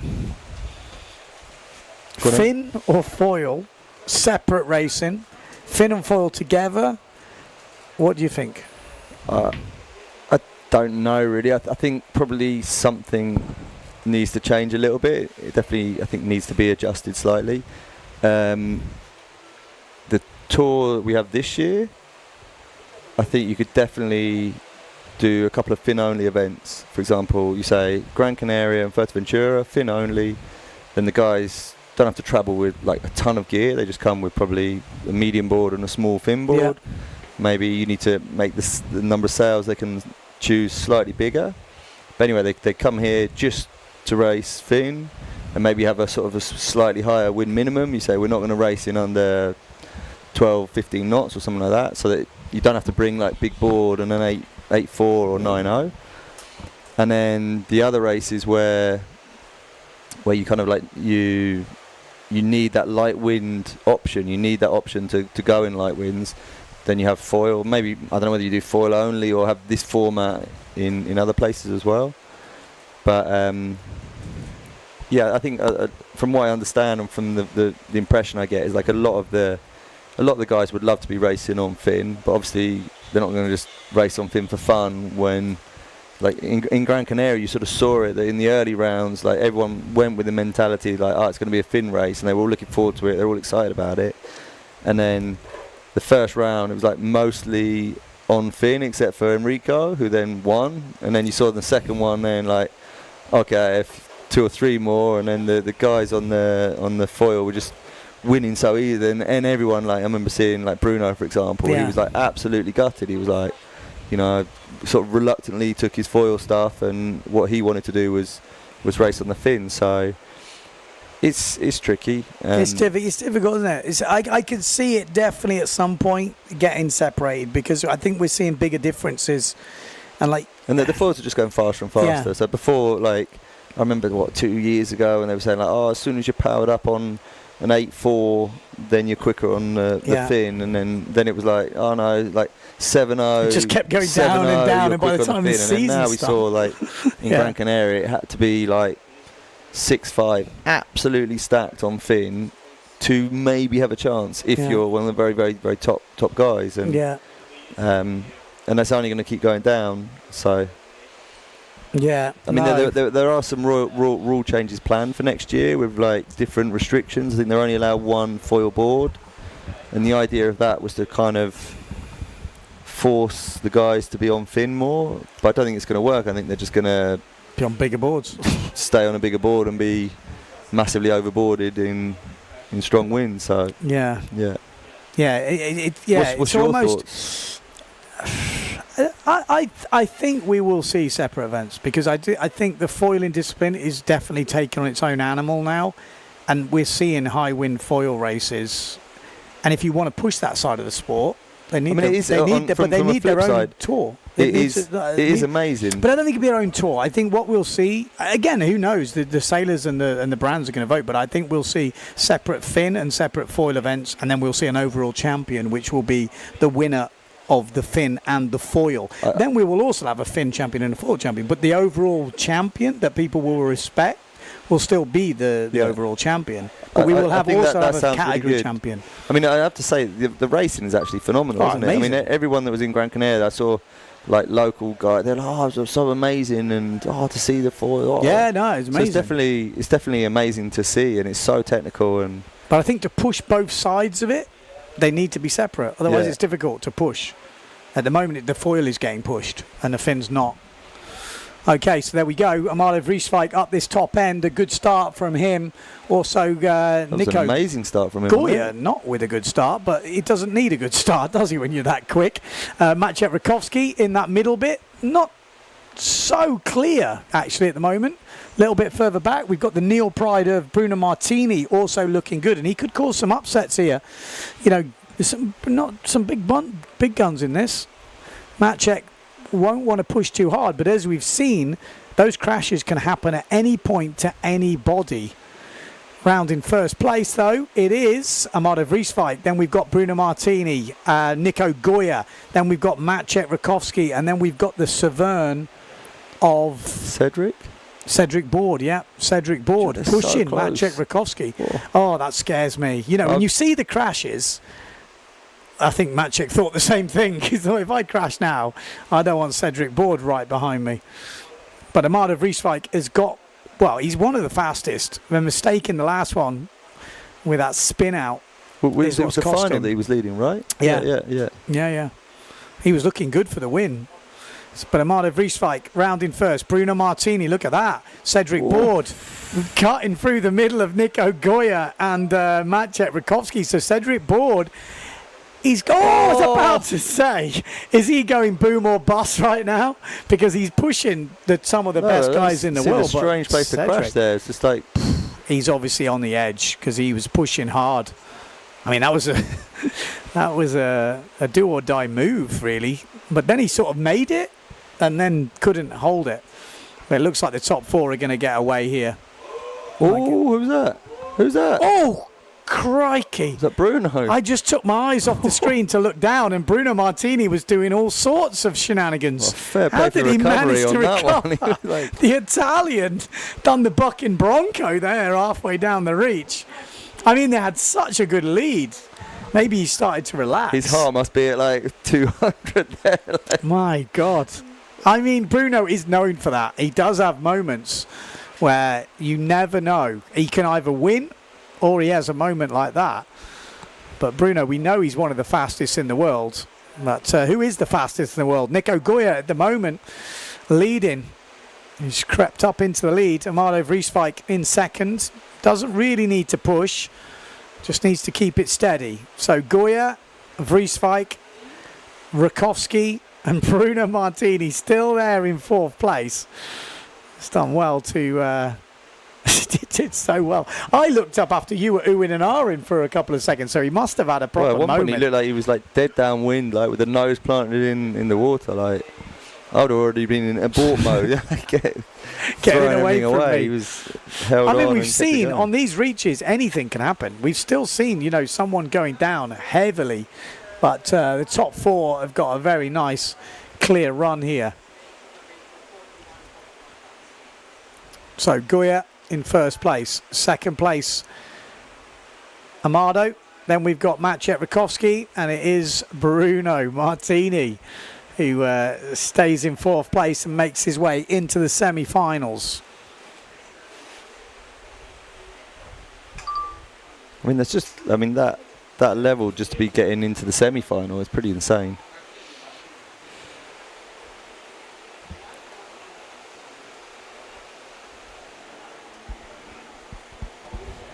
Funnily enough, what we just said has kicked off a bit of a conversation.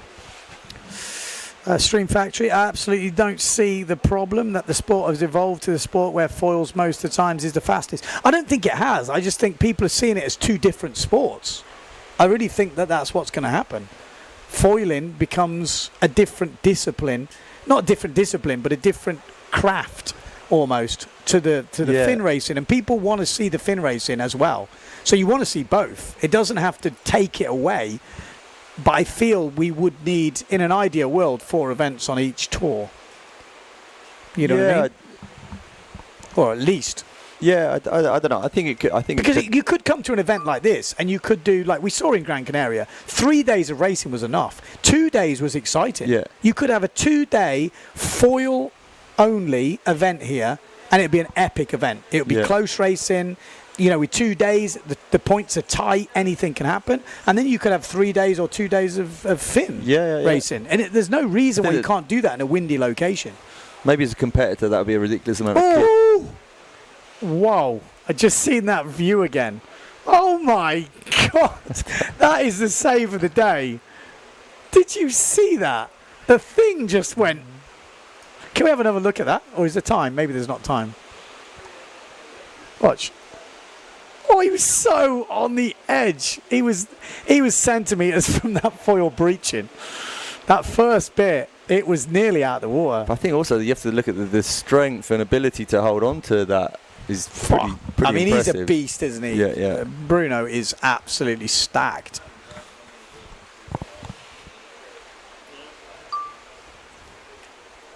Okay, so here we go. Lining up, Iachino, Becker, Mortafon, Stallman, Benedetti, So, Cousin, Giroux.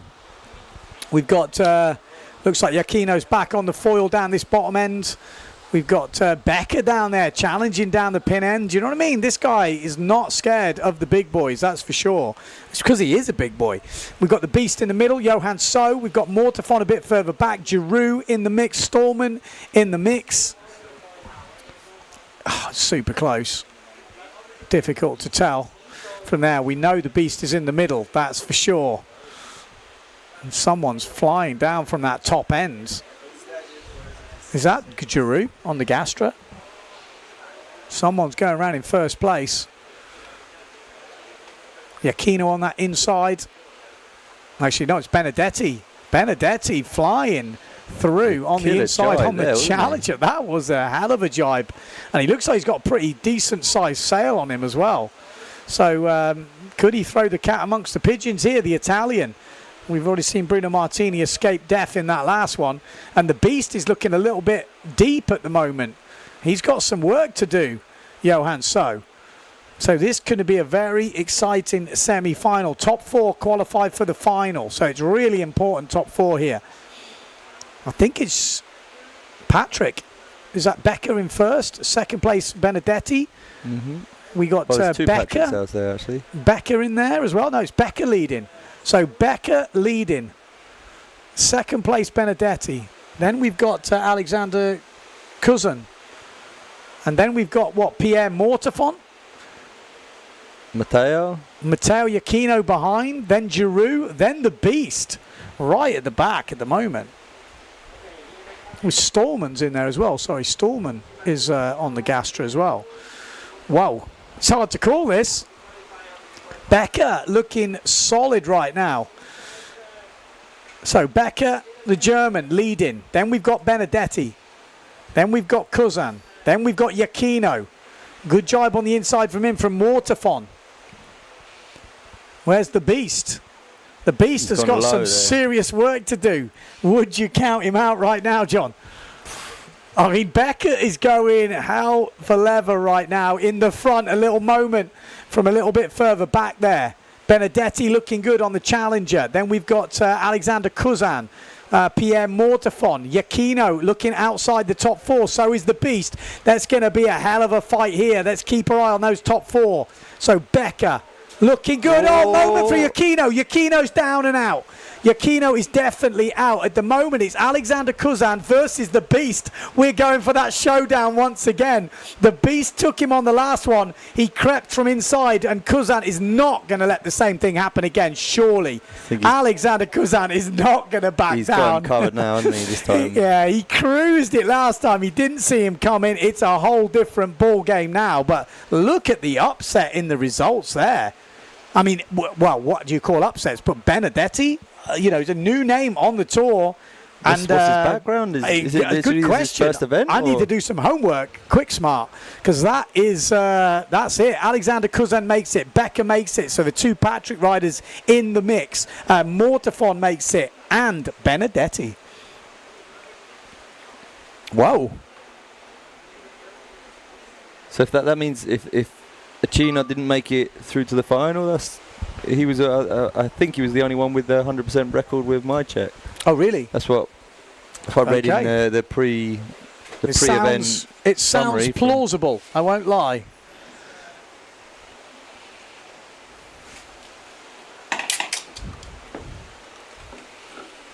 Wow. Okay. Yeah, we see. Oh, that was what it was. Yeah, so Becker, Mortifon. I think Sai was a bit unlucky as well because Matteo crashing in front of him would have. Because that's what does seem. I mean, my jibing on foil is shocking, but like to react quickly. I mean, it's hard enough on fin. If you're on fin and someone falls in front of you, it's hard enough to react. And I think on foil, it's even harder. I saw Matt check in the last round. Something happened in front of him. It could have been Amado. And it took him a while to be able, because he's already sitting down, already over the gear, you know, in kind of concentrated, not doing too much mode, you know, just keeping the levels. Yeah. But then to turn left or right, it's way harder, isn't it? It's interesting. Okay, second semi-final coming up. William Hubert, Kernam, Preen, Mattis, Goya, Vrieswijk, Rakowski, Martini. Interesting. Those bottom four riders that came out of that are very fast riders, those. You know, it wouldn't be a shock if all the four riders from that from the last quarter-final went through. Not taking away from top guys, obviously, but that was almost that's a stacked one. I mean, all the semi-finals are stacked. Stacked foil heat as well, isn't it? Like if you look at those, like nearly all of them. Well, there's like four of them are like full foil specialists. Yeah, interesting. It's thrown up some good racing. You can't deny it. The thing is, we don't know what the racing would have looked like if everyone was on fin either. Yeah. But I mean, it's always good racing here, isn't it? When you look back. So it's easy to forget, you know, when people are going, oh, yeah, but this is great. It is great. But fin racing is also great if everyone's on the same playing field, you know. And we don't know how that would look. So it would be exciting. We were talking earlier, be very interesting to see what they're going to do with foil racing in the future, because as we saw with the wings, they can throw in different courses. They can do much shorter legs because they're not dropping off the plane on the jibe. Yeah. So you can maybe have a play around with the courses, which could be interesting. You know, I mean, obviously, you know, good slalom that we're seeing now, long reaches, pretty long, is interesting anyway. But maybe just a little couple of cheeky ones. You're talking about maybe doing a wild, like every event has like a wild card round where you just do something random. A bit of a funky course, which is I remember seeing in Gran Canaria many years ago, they had like a long distance, like all the way up from Aranaga Harbour, like which is a fair old trek and huge long reaches. Super interesting. What's hard on a foil? You want to make it hard. I mean, that's what you want to see. The guys push to the level. Yeah. Is downwind hard? Downwind, or what? I don't. Maybe it's harder. The reach is probably the hardest. Just that, from what I'm seeing, it's like the jibing. There's sort of I saw a lot of the time in Gran Canaria. They looked like they were surviving the jibe. They were just trying to get around the corner. And then I've seen a few guys here, like the rider, like our Greek rider, who's actually like when I see his jibe, it looks like a proper jibe, kind of tighter driving it. And it would be good to see that. Yeah, I mean, it will come into the game. At the moment, like they're kind of like they're maybe not at that level yet, but once they get really, really close and it does come down to the jibe. I think it'll be interesting. You've got to push the level. I mean, as a lighter slalom guy, I always want to see more jibes because that's where the advantage is. You know, in the speed, the big guys are always going to win. But here we go. We're going to see an out-and-out speed battle here. Hubert, Kernam, Preen, Mattis, Goya, Vrieswijk, Rakowski, Martini down the bottom end. I'm pretty sure. Epic start from all of them, wasn't it? Yeah, very good. A little bit out the back. Is that Nico Preen maybe on the Neil Pride? Or was that Kernam? Oh no. Well, there you go. Sure, that looks like they might all be over. Yeah, I was going to say it was a pretty straight line. Who was at the top? Can we get a replay at the start? Yeah, can we get a replay of the start? Let's see. Maybe. Be interesting to see.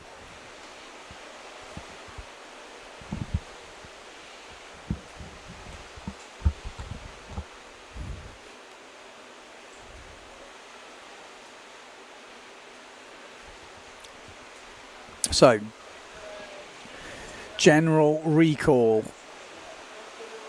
Wow, who's this up this top end on the? Where's the boat? That's a good question. Where is the boat? Was that the boat? Or maybe that was after the start, because they seem to know very fast. Maybe that was quite a way after the start. Maybe. Oh, yeah, because that boy that's that there. boy. Yes, that's already like so 50 they were meters already past. way over the start. Yeah. Well, it looked like the Phantom, so maybe Hubert. So the start must be there's the start. Oh no, down the bottom end. He's gone on that Phantom. So is that Goyard or Hubert? Or Hubert. Hubert. Well, I don't know. Goya usually doesn't start down the pin end. Oh, yeah. He didn't even look like he flinched though. He looked like he was very confident in his watch, didn't he? You know, usually if you're that far ahead, there's a little bit of like, oh, I don't know. He was just gone. Like, I am so right.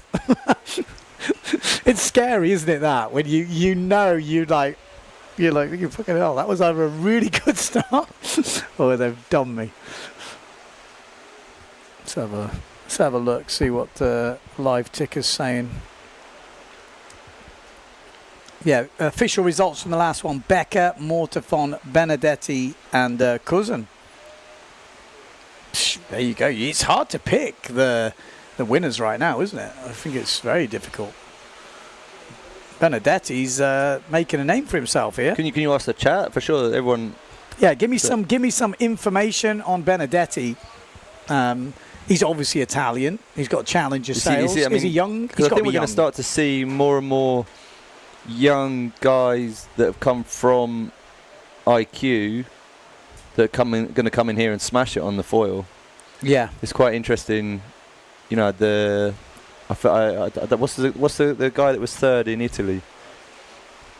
Will from the Thai guy. Yes, he's got no information. Sorry, on the PWA. Daniele Benedetti. No information. He's been wiped. It's like FBI. You know, the guy that got third in Italy, Will. I think, if I'm not wrong, I was speaking to him, and I think he can hardly fin windsurf, if I'm correct. He's like been brought up on and it's just like, well, he can't jibe. For me, it's quite a hard concept to work out. Someone that's just finished third in a PWA, and he was unlucky to finish there. Well, he should have been higher. He was like in with a chance of winning or coming second. Yeah. And it's then him tell me that he can't. Oh, I can sort of jibe sometimes. You're like, what? I mean, it's very true, and I hear that a lot. I heard like when you were speaking to Oppendahl, she's never done a proper jibe on a fin, and she's winning the this and winning that, and you're like.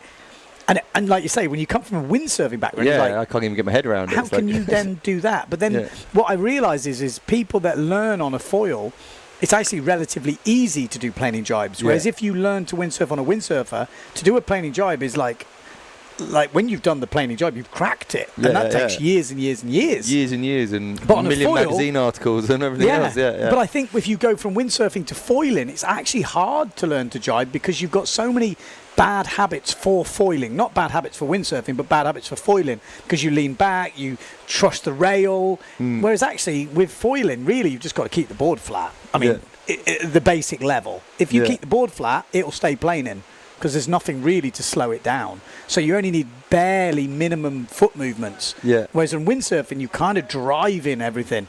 Again, it's going to change in foiling, but at the basic level. And I think that's why a lot of the windsurfers who go to foiling, first of all, they're very heavy-footed because they're so used to having to push big boards and drive them in that it doesn't kind of translate that well. But I think we are going to start to see like a kind of a new generation come through that maybe right now they're fighting for their Olympic place, which is, I guess, happening around about now, no? When do they... It's a good point. Sorry, I'm just reading. Benedetti's apparently very good on IQ foil. And I think, is it Renner?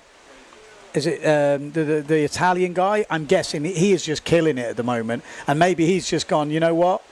I'm not going to the Olympics. Or maybe it's been decided for Italy that Renner's going. It's normally around now, isn't it? That they have the trials and... Because the Worlds are in mid-August. Okay. So, but they had the Europeans, I think, and maybe that decision's already been made because Renner was in the top 3. So maybe they decided it. Maybe their qualification... And also there comes a point, like, I mean, I never did an Olympic campaign. I know you did. But you kind of... It seems like 2 years away, you got like kind of 10 guys fighting, and then the closer you get, like, you realise who's... George realises he's not really going to... He's gone, and then you end up with like kind of 3 or 4 maybe fighting for it, depending on the level. Yeah, 100%. Right, do we know who was over? We never found out. No one's going to tell us either. It's the Phantom One of the Phantoms is gone, which I'm guessing we'll find out pretty fast. It's a whole foiling affair right now. Mardo, if that was a good start, that was a... Yeah, Mardo looking quick. Maciek also obviously there.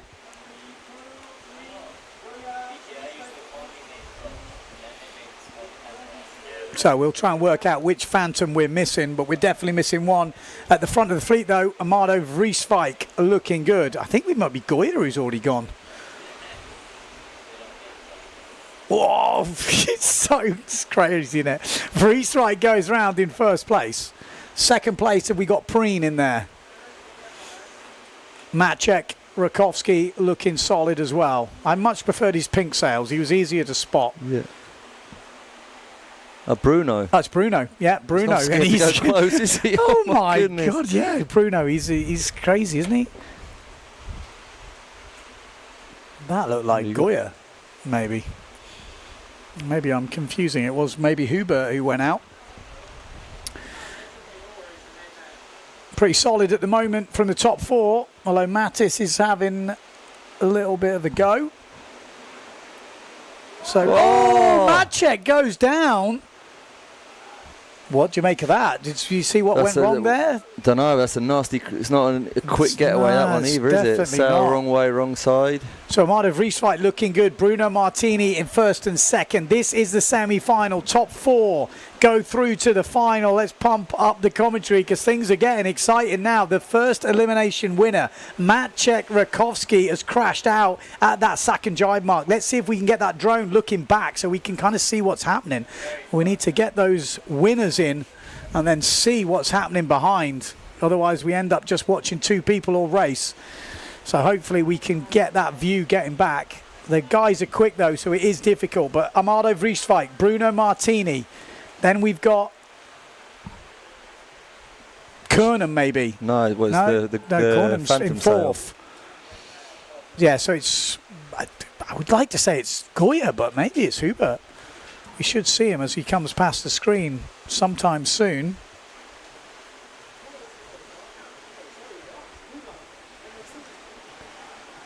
Well, looking out the window, Maciek is a reach behind, so he's going to need a... No, he's so deep. Like you say, he fell really badly. So Amado Vrieswijk. Then we've got Bruno Martini.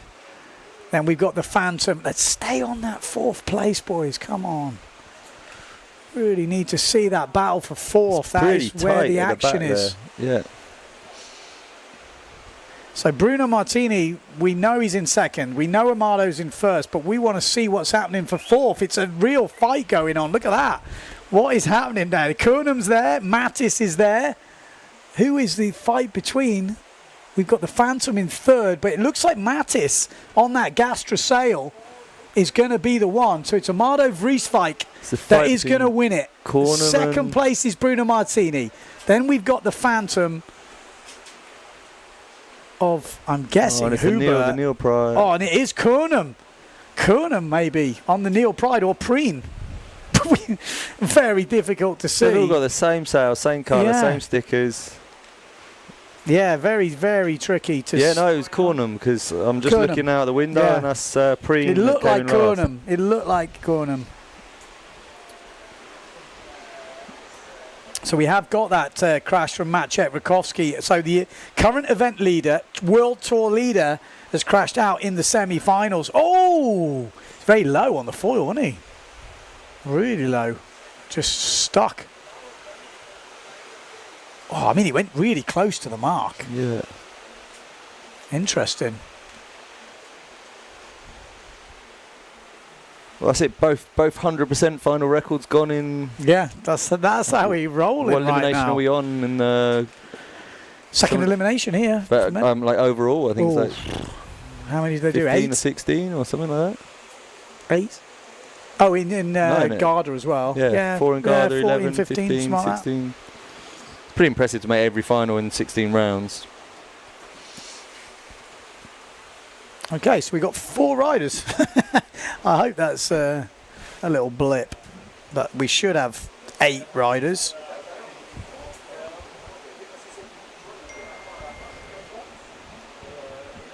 No, I think it should be the women's Yeah, final you're now. right. It should be the women's. Unless they've changed the heat order, but it should be the women's up next, which is a full fleet race.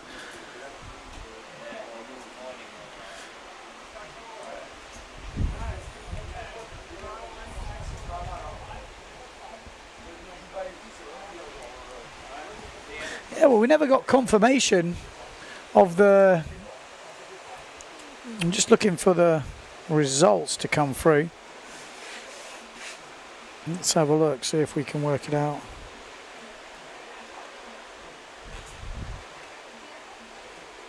It's an early round. Is that 3-3-1? If it's 3-3-1, it's No, Hubert. That's a first round heat.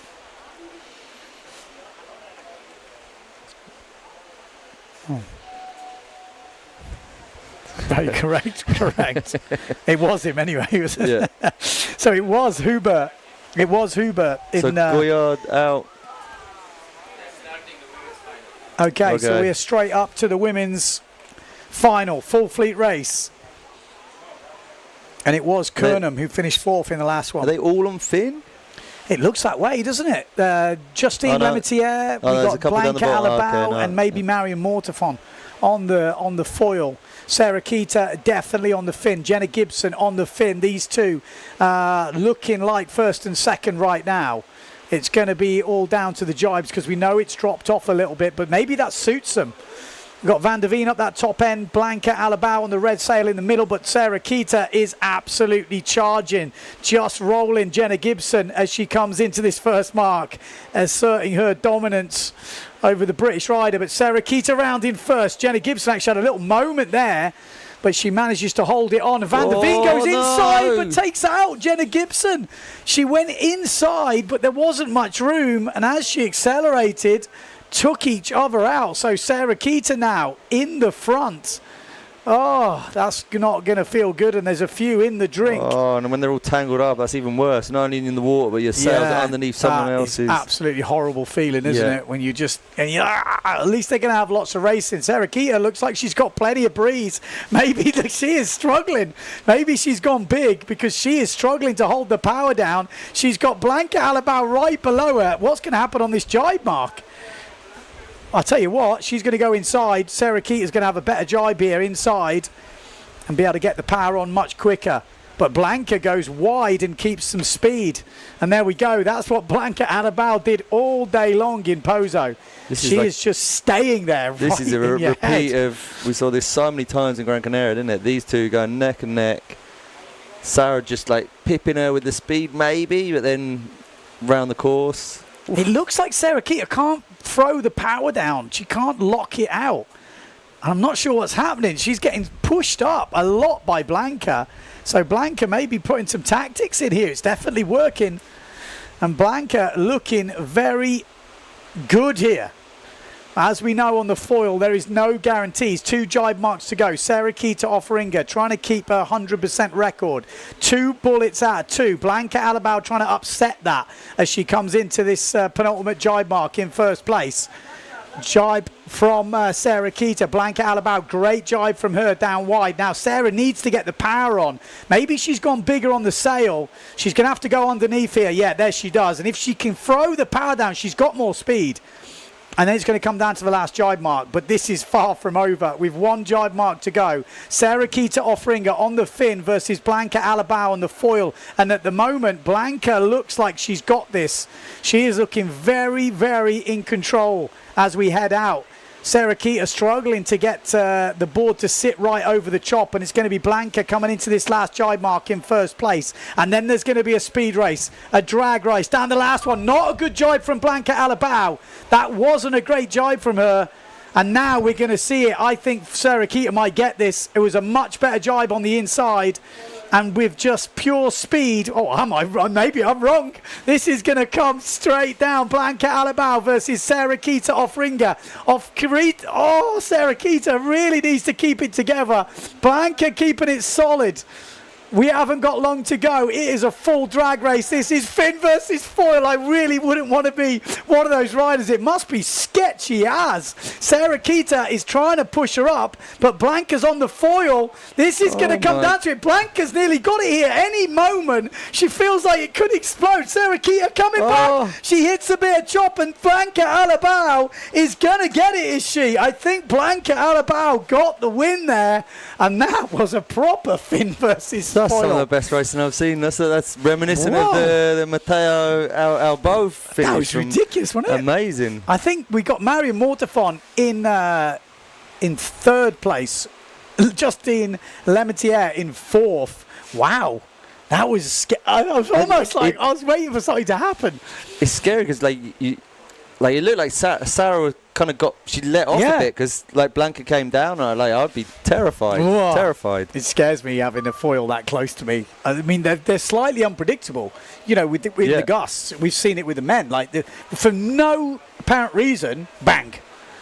You know. Whoa, that was some exciting racing there. And here was the moment, Van der Veen going inside Gibson, and then the others got away. I think if Gibson had been in that race, it might have been interesting, actually. Sarah Kita looks like she couldn't quite get it to sit. We were saying earlier about how when she was going over the chop, she looked really quick. Then it looked like she was ploughing into a few. Poor Jenna there. I mean, there was nothing. She just got absolutely taken out there. Gutting. Yeah.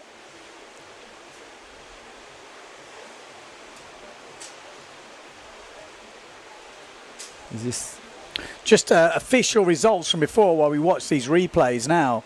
In the final, Becker, Mortefon, Benedetti, Cousin, Frieswijk, Martini, Hubert, Kornum. I want to see that last reach again. Here we are. Look at that. You thought at that point, you think Sarah all day long. But there's like one little bit where Blanca kind of does a little wobble down, and you sort of see Sarah like kind of almost like open up and look like here, no? Oh my God! Look, he still has. He was like, yes, like no, thank you very much. Oh my life! I mean, that was where she lost that bit of momentum there, because then she wasn't. You know, when you lose it on the fin, you can't get that drive. Yeah. It's really hard then to get max speed. Whereas with the foil, it's very easy to keep consistent. I think if you're good. Yeah. Wow. But also, you got to give fair play to Blanca. She was she done back down. She was not scared there at all, was she? Not at all. Yeah, she really doesn't back off. She did that a lot in Pozo.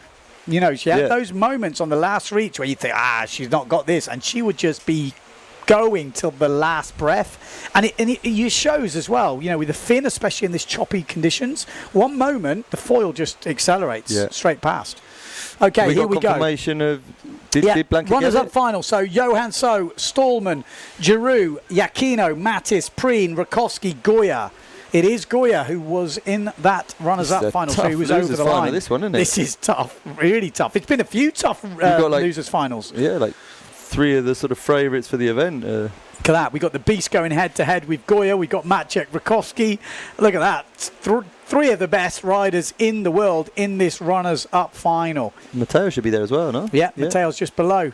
And Maciek's actually got rolled. He's had to get squeezed out the back. So Goya goes round in first, then Matteo Iachino, then Maciek, Rakowski, then the beast, then Giroux, Stallman, all in the mix.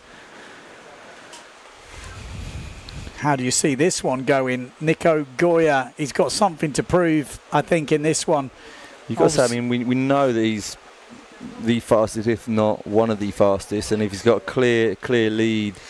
Well, 41 knots he did yesterday on the foil, I think, or even on the wing he's using now. So we know he's got the speed. Goya, he's had some mistakes earlier, had a crash, and he's had an over the line early, and that's what's costing him right now. It's definitely not his speed. So Nico Goya round in first, then Matteo Iachino, then Maciek Rakowski, then the beast, then Mattis. Nico Goya looking very comfortable at the moment for a 9th place. A win in this runners-up final will be a 9th. 2nd place, 10th, 11th, and so on as we go through. But Nico Goya, 2 jibe marks to go. Looking very composed right now. He's got Matteo Iachino right behind him. Iachino switched back to the foil for this second elimination, and looks to be the right call at the moment, although crashing out in that semi-final has put him in the runners-up final. So Nico Goya still in first place. Oh, look at that! Oh my God, was that Maciej Rakowski? Yeah. That looked like a suicide mission right there. I don't think he could back off because the beast was above him, but is that dangerous sailing? How does that work out? What's that? I think is that the first proper big crash. Wow. That could have been way worse. That could have been way, way worse. I'm not quite sure if he had tunnel vision there. We'll have to have another look at that at the end of the race. But Nico Goya is now looking like he's got this wrapped up. He's just going to have to cruise.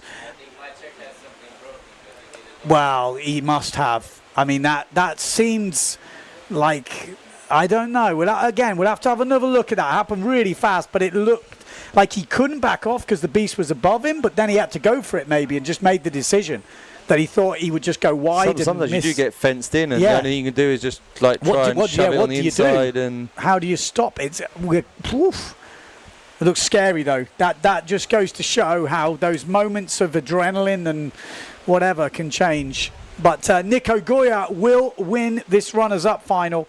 The Beast will finish in 10th, so he'll have a 10th and a second to his name, which is not a bad result, even though he is in this runners-up final. But Goya wins it, so 9th for him, 10th for Johan So, the Beast.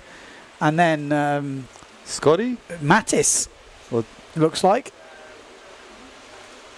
And then we've got Scotty Stallman a bit behind, but there was someone in between. Wow, I don't know if we get a replay of that mark. Definitely something.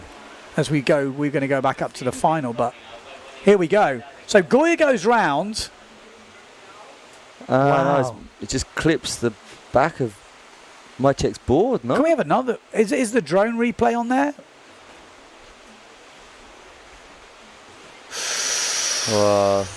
I mean, there was no room there, was there? I mean, Iachino left a gap, but I mean, the gap he was already jibing into. I mean, he's already feet changed and coming out. Nah, way. With the drone shot, just show us that drone shot again in slow-mo if you can. Let's have another. Oh, I mean, the Beast did well to... I mean... Maybe Maciej thought he could cross in front and do that kind of wide jibe and just miscalculated. Because you wouldn't... Imagine being Matteo at that point. The Beast coming one side, Rakowski going the other. I'll be just swimming for the bottom. So maybe Maciej got stuck in that battle with Johan. If Johan pushed him down and he was there, and then Matteo comes kind of like up and comes in quite tight, doesn't leave a gap, so the only option he's got is to try and pass in front of him because there's no place to go behind him. It was either crash straight into him or try and go around the front. Or try and go in front. I think he probably thought he was going to go behind, but maybe Matteo didn't jibe as early as they thought. Well, he jibed quite up, didn't he? He kind of came in. That's the thing, you get stuck in that position. And it's like, then you have to make a decision because you ain't stopping. Well, the good thing is they both seem to be all right because they carried on sailing the rest of the heat. So. That was scary. Yeah. That looked very scary. They were like, I was like, oh, that's 3. That's what I mean. I think it's going to be because what happened quite a lot in Gran Canaria was that you sort of the foilers, there was more separation, and it was kind of like after the first mark they were quite separated, and here, which is the same as what happened with fin racing. You know, in fin racing they're all so close and so tight that they're fighting and. Well, that's what we want the interview for now. Yeah. That's where we want the beach interview. Like, what happened now? Like, that's what I want to know. Like, that's the interesting thing. Let's see if we can say Sarah. Apparently, Sarah's injured herself, isn't it? That's why she's. That's what we heard. Our roving beach reporter, and the problem is, what we need is a media booth that if something happens in a race, you have to go there at the end. Otherwise, you've got riders all over the beach, and it's impossible to get an interview because they're not all coming in at the same place. So, it is difficult. Yeah, and we're obviously going to start the final. It's not like these other races where they do the interviews and then we start the race. It's like we just keep going. We got less than a minute until the start.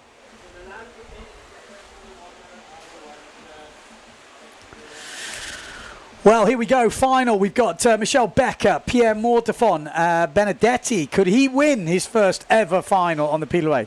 We got Alexander Kuzan, Amado Vrieswijk, Martini, Huber, and Kernum. Who's your money on, John? Well, it's quite an open one, this, isn't it? There's no.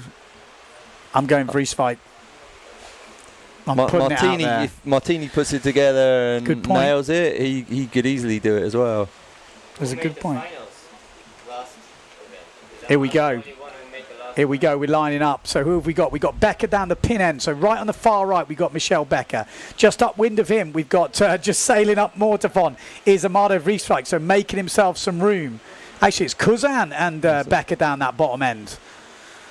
Oh, it looked like Vrieswijk with not the best start. If it's a general recall, he's laughing. If it's not, he's pretty deep. Benedetti is looking good in the middle. So Benedetti, Huber looking all right. On the Neil Pride up this end, we've got Kernum. Bruno Martini. Bruno. Yeah, Bruno looking good. Becker, maybe a bit further back. Or is it Becker who's the front? We've got the two Patrick riders, Cousin and Becker. I'd say Cousin's the one in front and Becker's the one behind. So Bruno Martini is going to be leading into this first mark. Maybe Mr. Skyboy here has called it. So Bruno Martini round in first place. Second place, Alexander Cousin. Oh, no, be in the water. Wow. Oh, that was Kernum, was it? On the Neil Prides that went down. But Bruno Martini, like when he gets it together, he is quick. We know he's got a mistake in him. We know he's always pushing on the edge. Then we got the two Patrick riders, Alexander Kuzan and Michel Becker, second and third right now.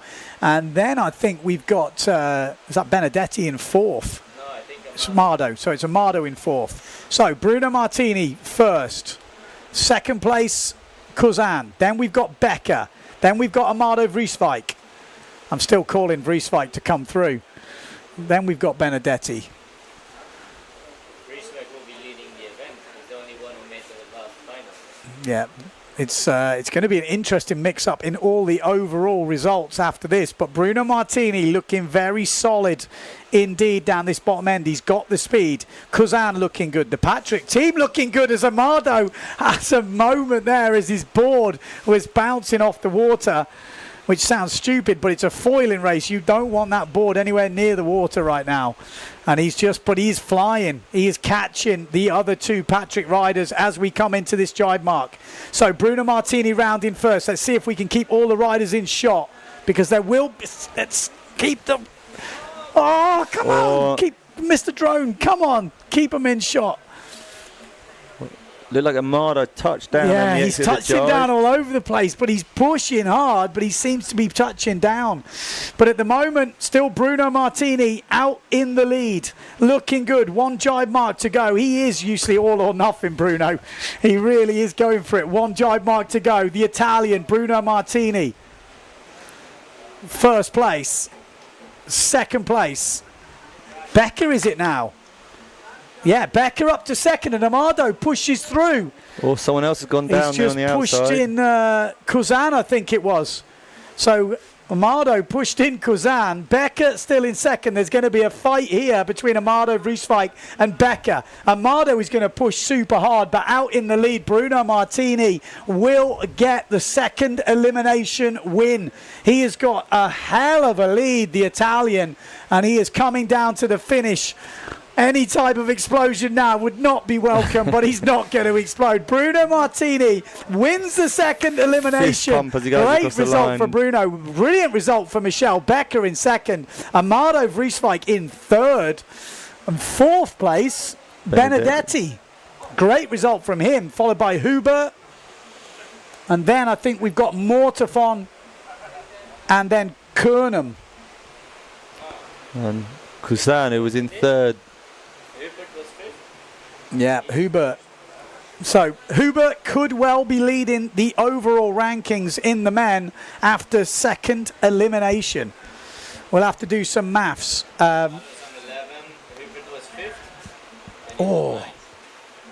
Yeah, so Hubert will probably be leading.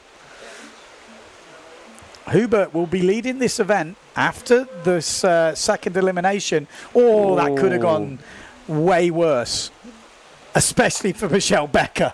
Michelle Becker managed to dodge a massive bullet there. It's impressive there to get through that and then come through and get second. So well, so well. What is the deal today? Is that the last elimination of the day? So that is it. We are hearing that will be the last elimination of the day. So we're going to do an interview with Tati Franz. It'd be interesting to get an interview with Maciej Rakowski or Matteo Iachino. That's who we really want. But we're not going to get that. But Tati Franz is good enough. Let's have a word with Tati Franz. Tati Franz, can you talk us through that first day in Fuerteventura, please? The first day, well, it was pretty windy in the beginning, pretty choppy. I was on the 6-0 small board.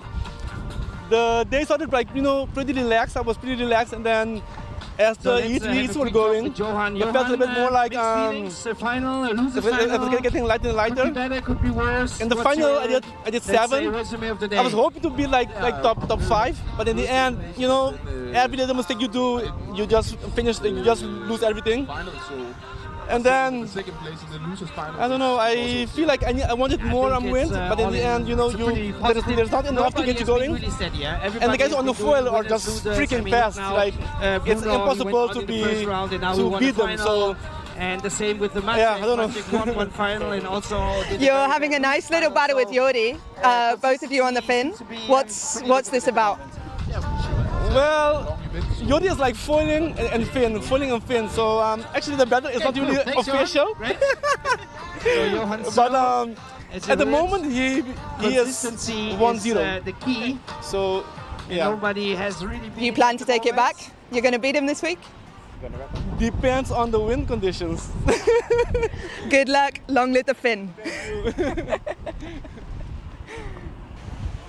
Okay, so that is it. We are hearing, that's official. We are hearing as well, Matteo Iachino and the collision with Maciej Rakowski is under investigation. What does that mean, John? Well, I don't know. It's pretty rare now. I mean, as you know, like PWA has basically no rules. The only rule is dangerous sailing. And yeah, I don't know. I can't think of many cases where it's been actually applied. I don't even know, to be honest, what happens when it is applied and what the consequences are. You would say minimum would be the round, get disqualified from the round, I would say. But it's also, yeah, I mean... It's got to have context as well, because again, it's all right seeing that incident and saying it, but maybe that was the safest thing for Maciej to do. Yeah, that's what I said. Like, when we were talking and we said, like, if it was either basically just sail straight into him and probably kill him, or try and get around the front. And if you see it, looked like Matteo's board just got clipped. Yeah. Literally, the nose of his board clipped the tail of Maciej. Yeah. So it only needs to be 5 centimetres further forward, which is like a millisecond, and maybe he would have shot through, Matteo would have cut through, and it would all be good. So yeah. But it's down to the judges. I mean, well, the head, I think it's Frankie is the protest judge. I actually joked with him this morning. I said, "What do you do?" And he said, "I'm the protest judge." I go, "Well, there's no protest because there's no rules." And he so basically has nothing to do today. It looks like maybe he has some work to do today. The good thing is we have the footage. They can actually analyze it. If you go through that frame by frame on the drone footage, I don't know if they have that capability, then you can really see, okay, right, in this position. But he also, slow-mo, I see it in football all the time. Slow-mo sometimes makes things look worse than they actually are, because things don't happen in slow-mo. They happen in real time. Yeah. And decisions are made, and it doesn't look as, I don't know, sometimes I think it looks way more dramatic in slow-mo than it actually is. But then I think maybe because in this sort of case, in this sort of decision, I think it's probably more about what happened before. Yeah. That's we need to see the build-up. Yeah, it's what you see maybe 50 meters before there, where maybe Maciej was completely squashed in and getting pushed into the buoy, and he had nowhere to go. It was either. I mean, I would think what happened in that situation. He's having a fight with the beast. This is going on. He's looking at Matteo. He has to make a decision what he thinks Matteo's going to do, because you have to preempt things. So he thinks, okay, he's going to go around and we'll jibe behind him, no problem. But then maybe Matteo goes a little bit wider than he thinks, goes up and then comes in. So then those guys are in a different position to what they thought they were going to be, and he can't get out because the beast did well to avoid Matteo head on. Yeah. And then Maciek actually Can we only see it? had Can we still that. watch the replay again? Do we still We have another... that replay? No, maybe it's gone. But it's definitely an interesting situation. I'd love to hear from the riders. I mean, we will definitely talk to them later. Okay, we do have an interview with the men's winner.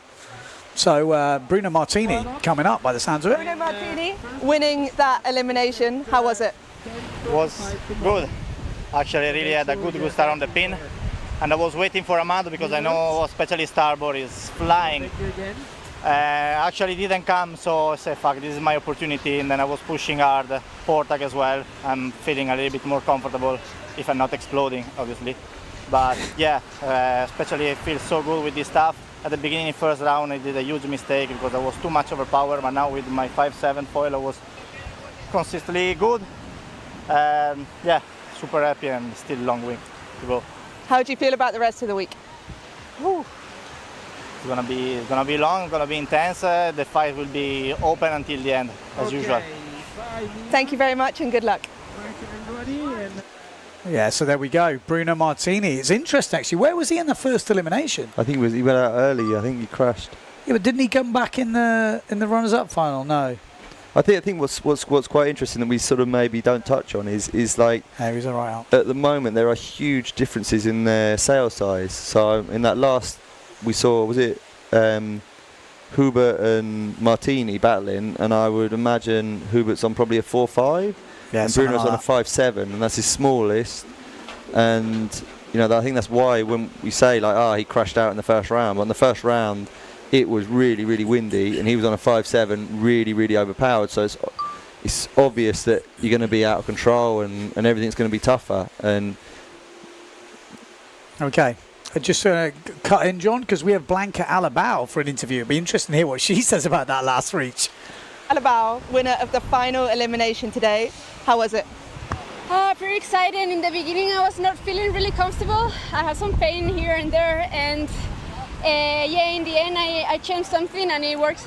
So I was much more confident and I'm making happen. It was super close to Sarakita. Talk us through the race. It was actually really scary. I had a good start and a good first reach. And yeah, I was with her all the time. Some side it was a little bit straight, so it was better for the foil. And then careful. Oh, almost. and yeah, we've been fighting all the time. And in the end, she was pushing to not let me pass, and I shoot full power, and then I shoot down. So I made it. What was going through your head in that final seconds going down that straight? I was like, or I pass her and I shoot down, or I crash with the boat. So I have to go full to pass her and then shoot down. Congratulations and good luck for the rest of the week. Thank you. There you go. I either go past her, John, or I crash into the boat. That's the attitude. Yeah. Fair play. And it looked like it, to be honest. Like when you saw them both going hell for leather like that, it was like you could see that attitude is in their head, which is fair play. That is fair play. That's what we want to see, though. That's the racing we want to see. I hope you've enjoyed that today. I don't think we're going to have any more interviews, but no, that's it. So there we go. That is it for day number 1. And what a day. We had some crazy crashes. We had some great racing. No one is dominating. It is wide open, and I am looking forward to. We've got another 4 days of this racing. Full power. We're good. All right. Cheers, John. So John Sky joined me today. Massive thanks to him. Been very, very useful. And we will join us tomorrow for day number 2. We will run you through all the results in the morning. It looks like we've got plenty of wind for the rest of this competition, so it should be super exciting. Thanks to everyone out there, and we'll see you tomorrow.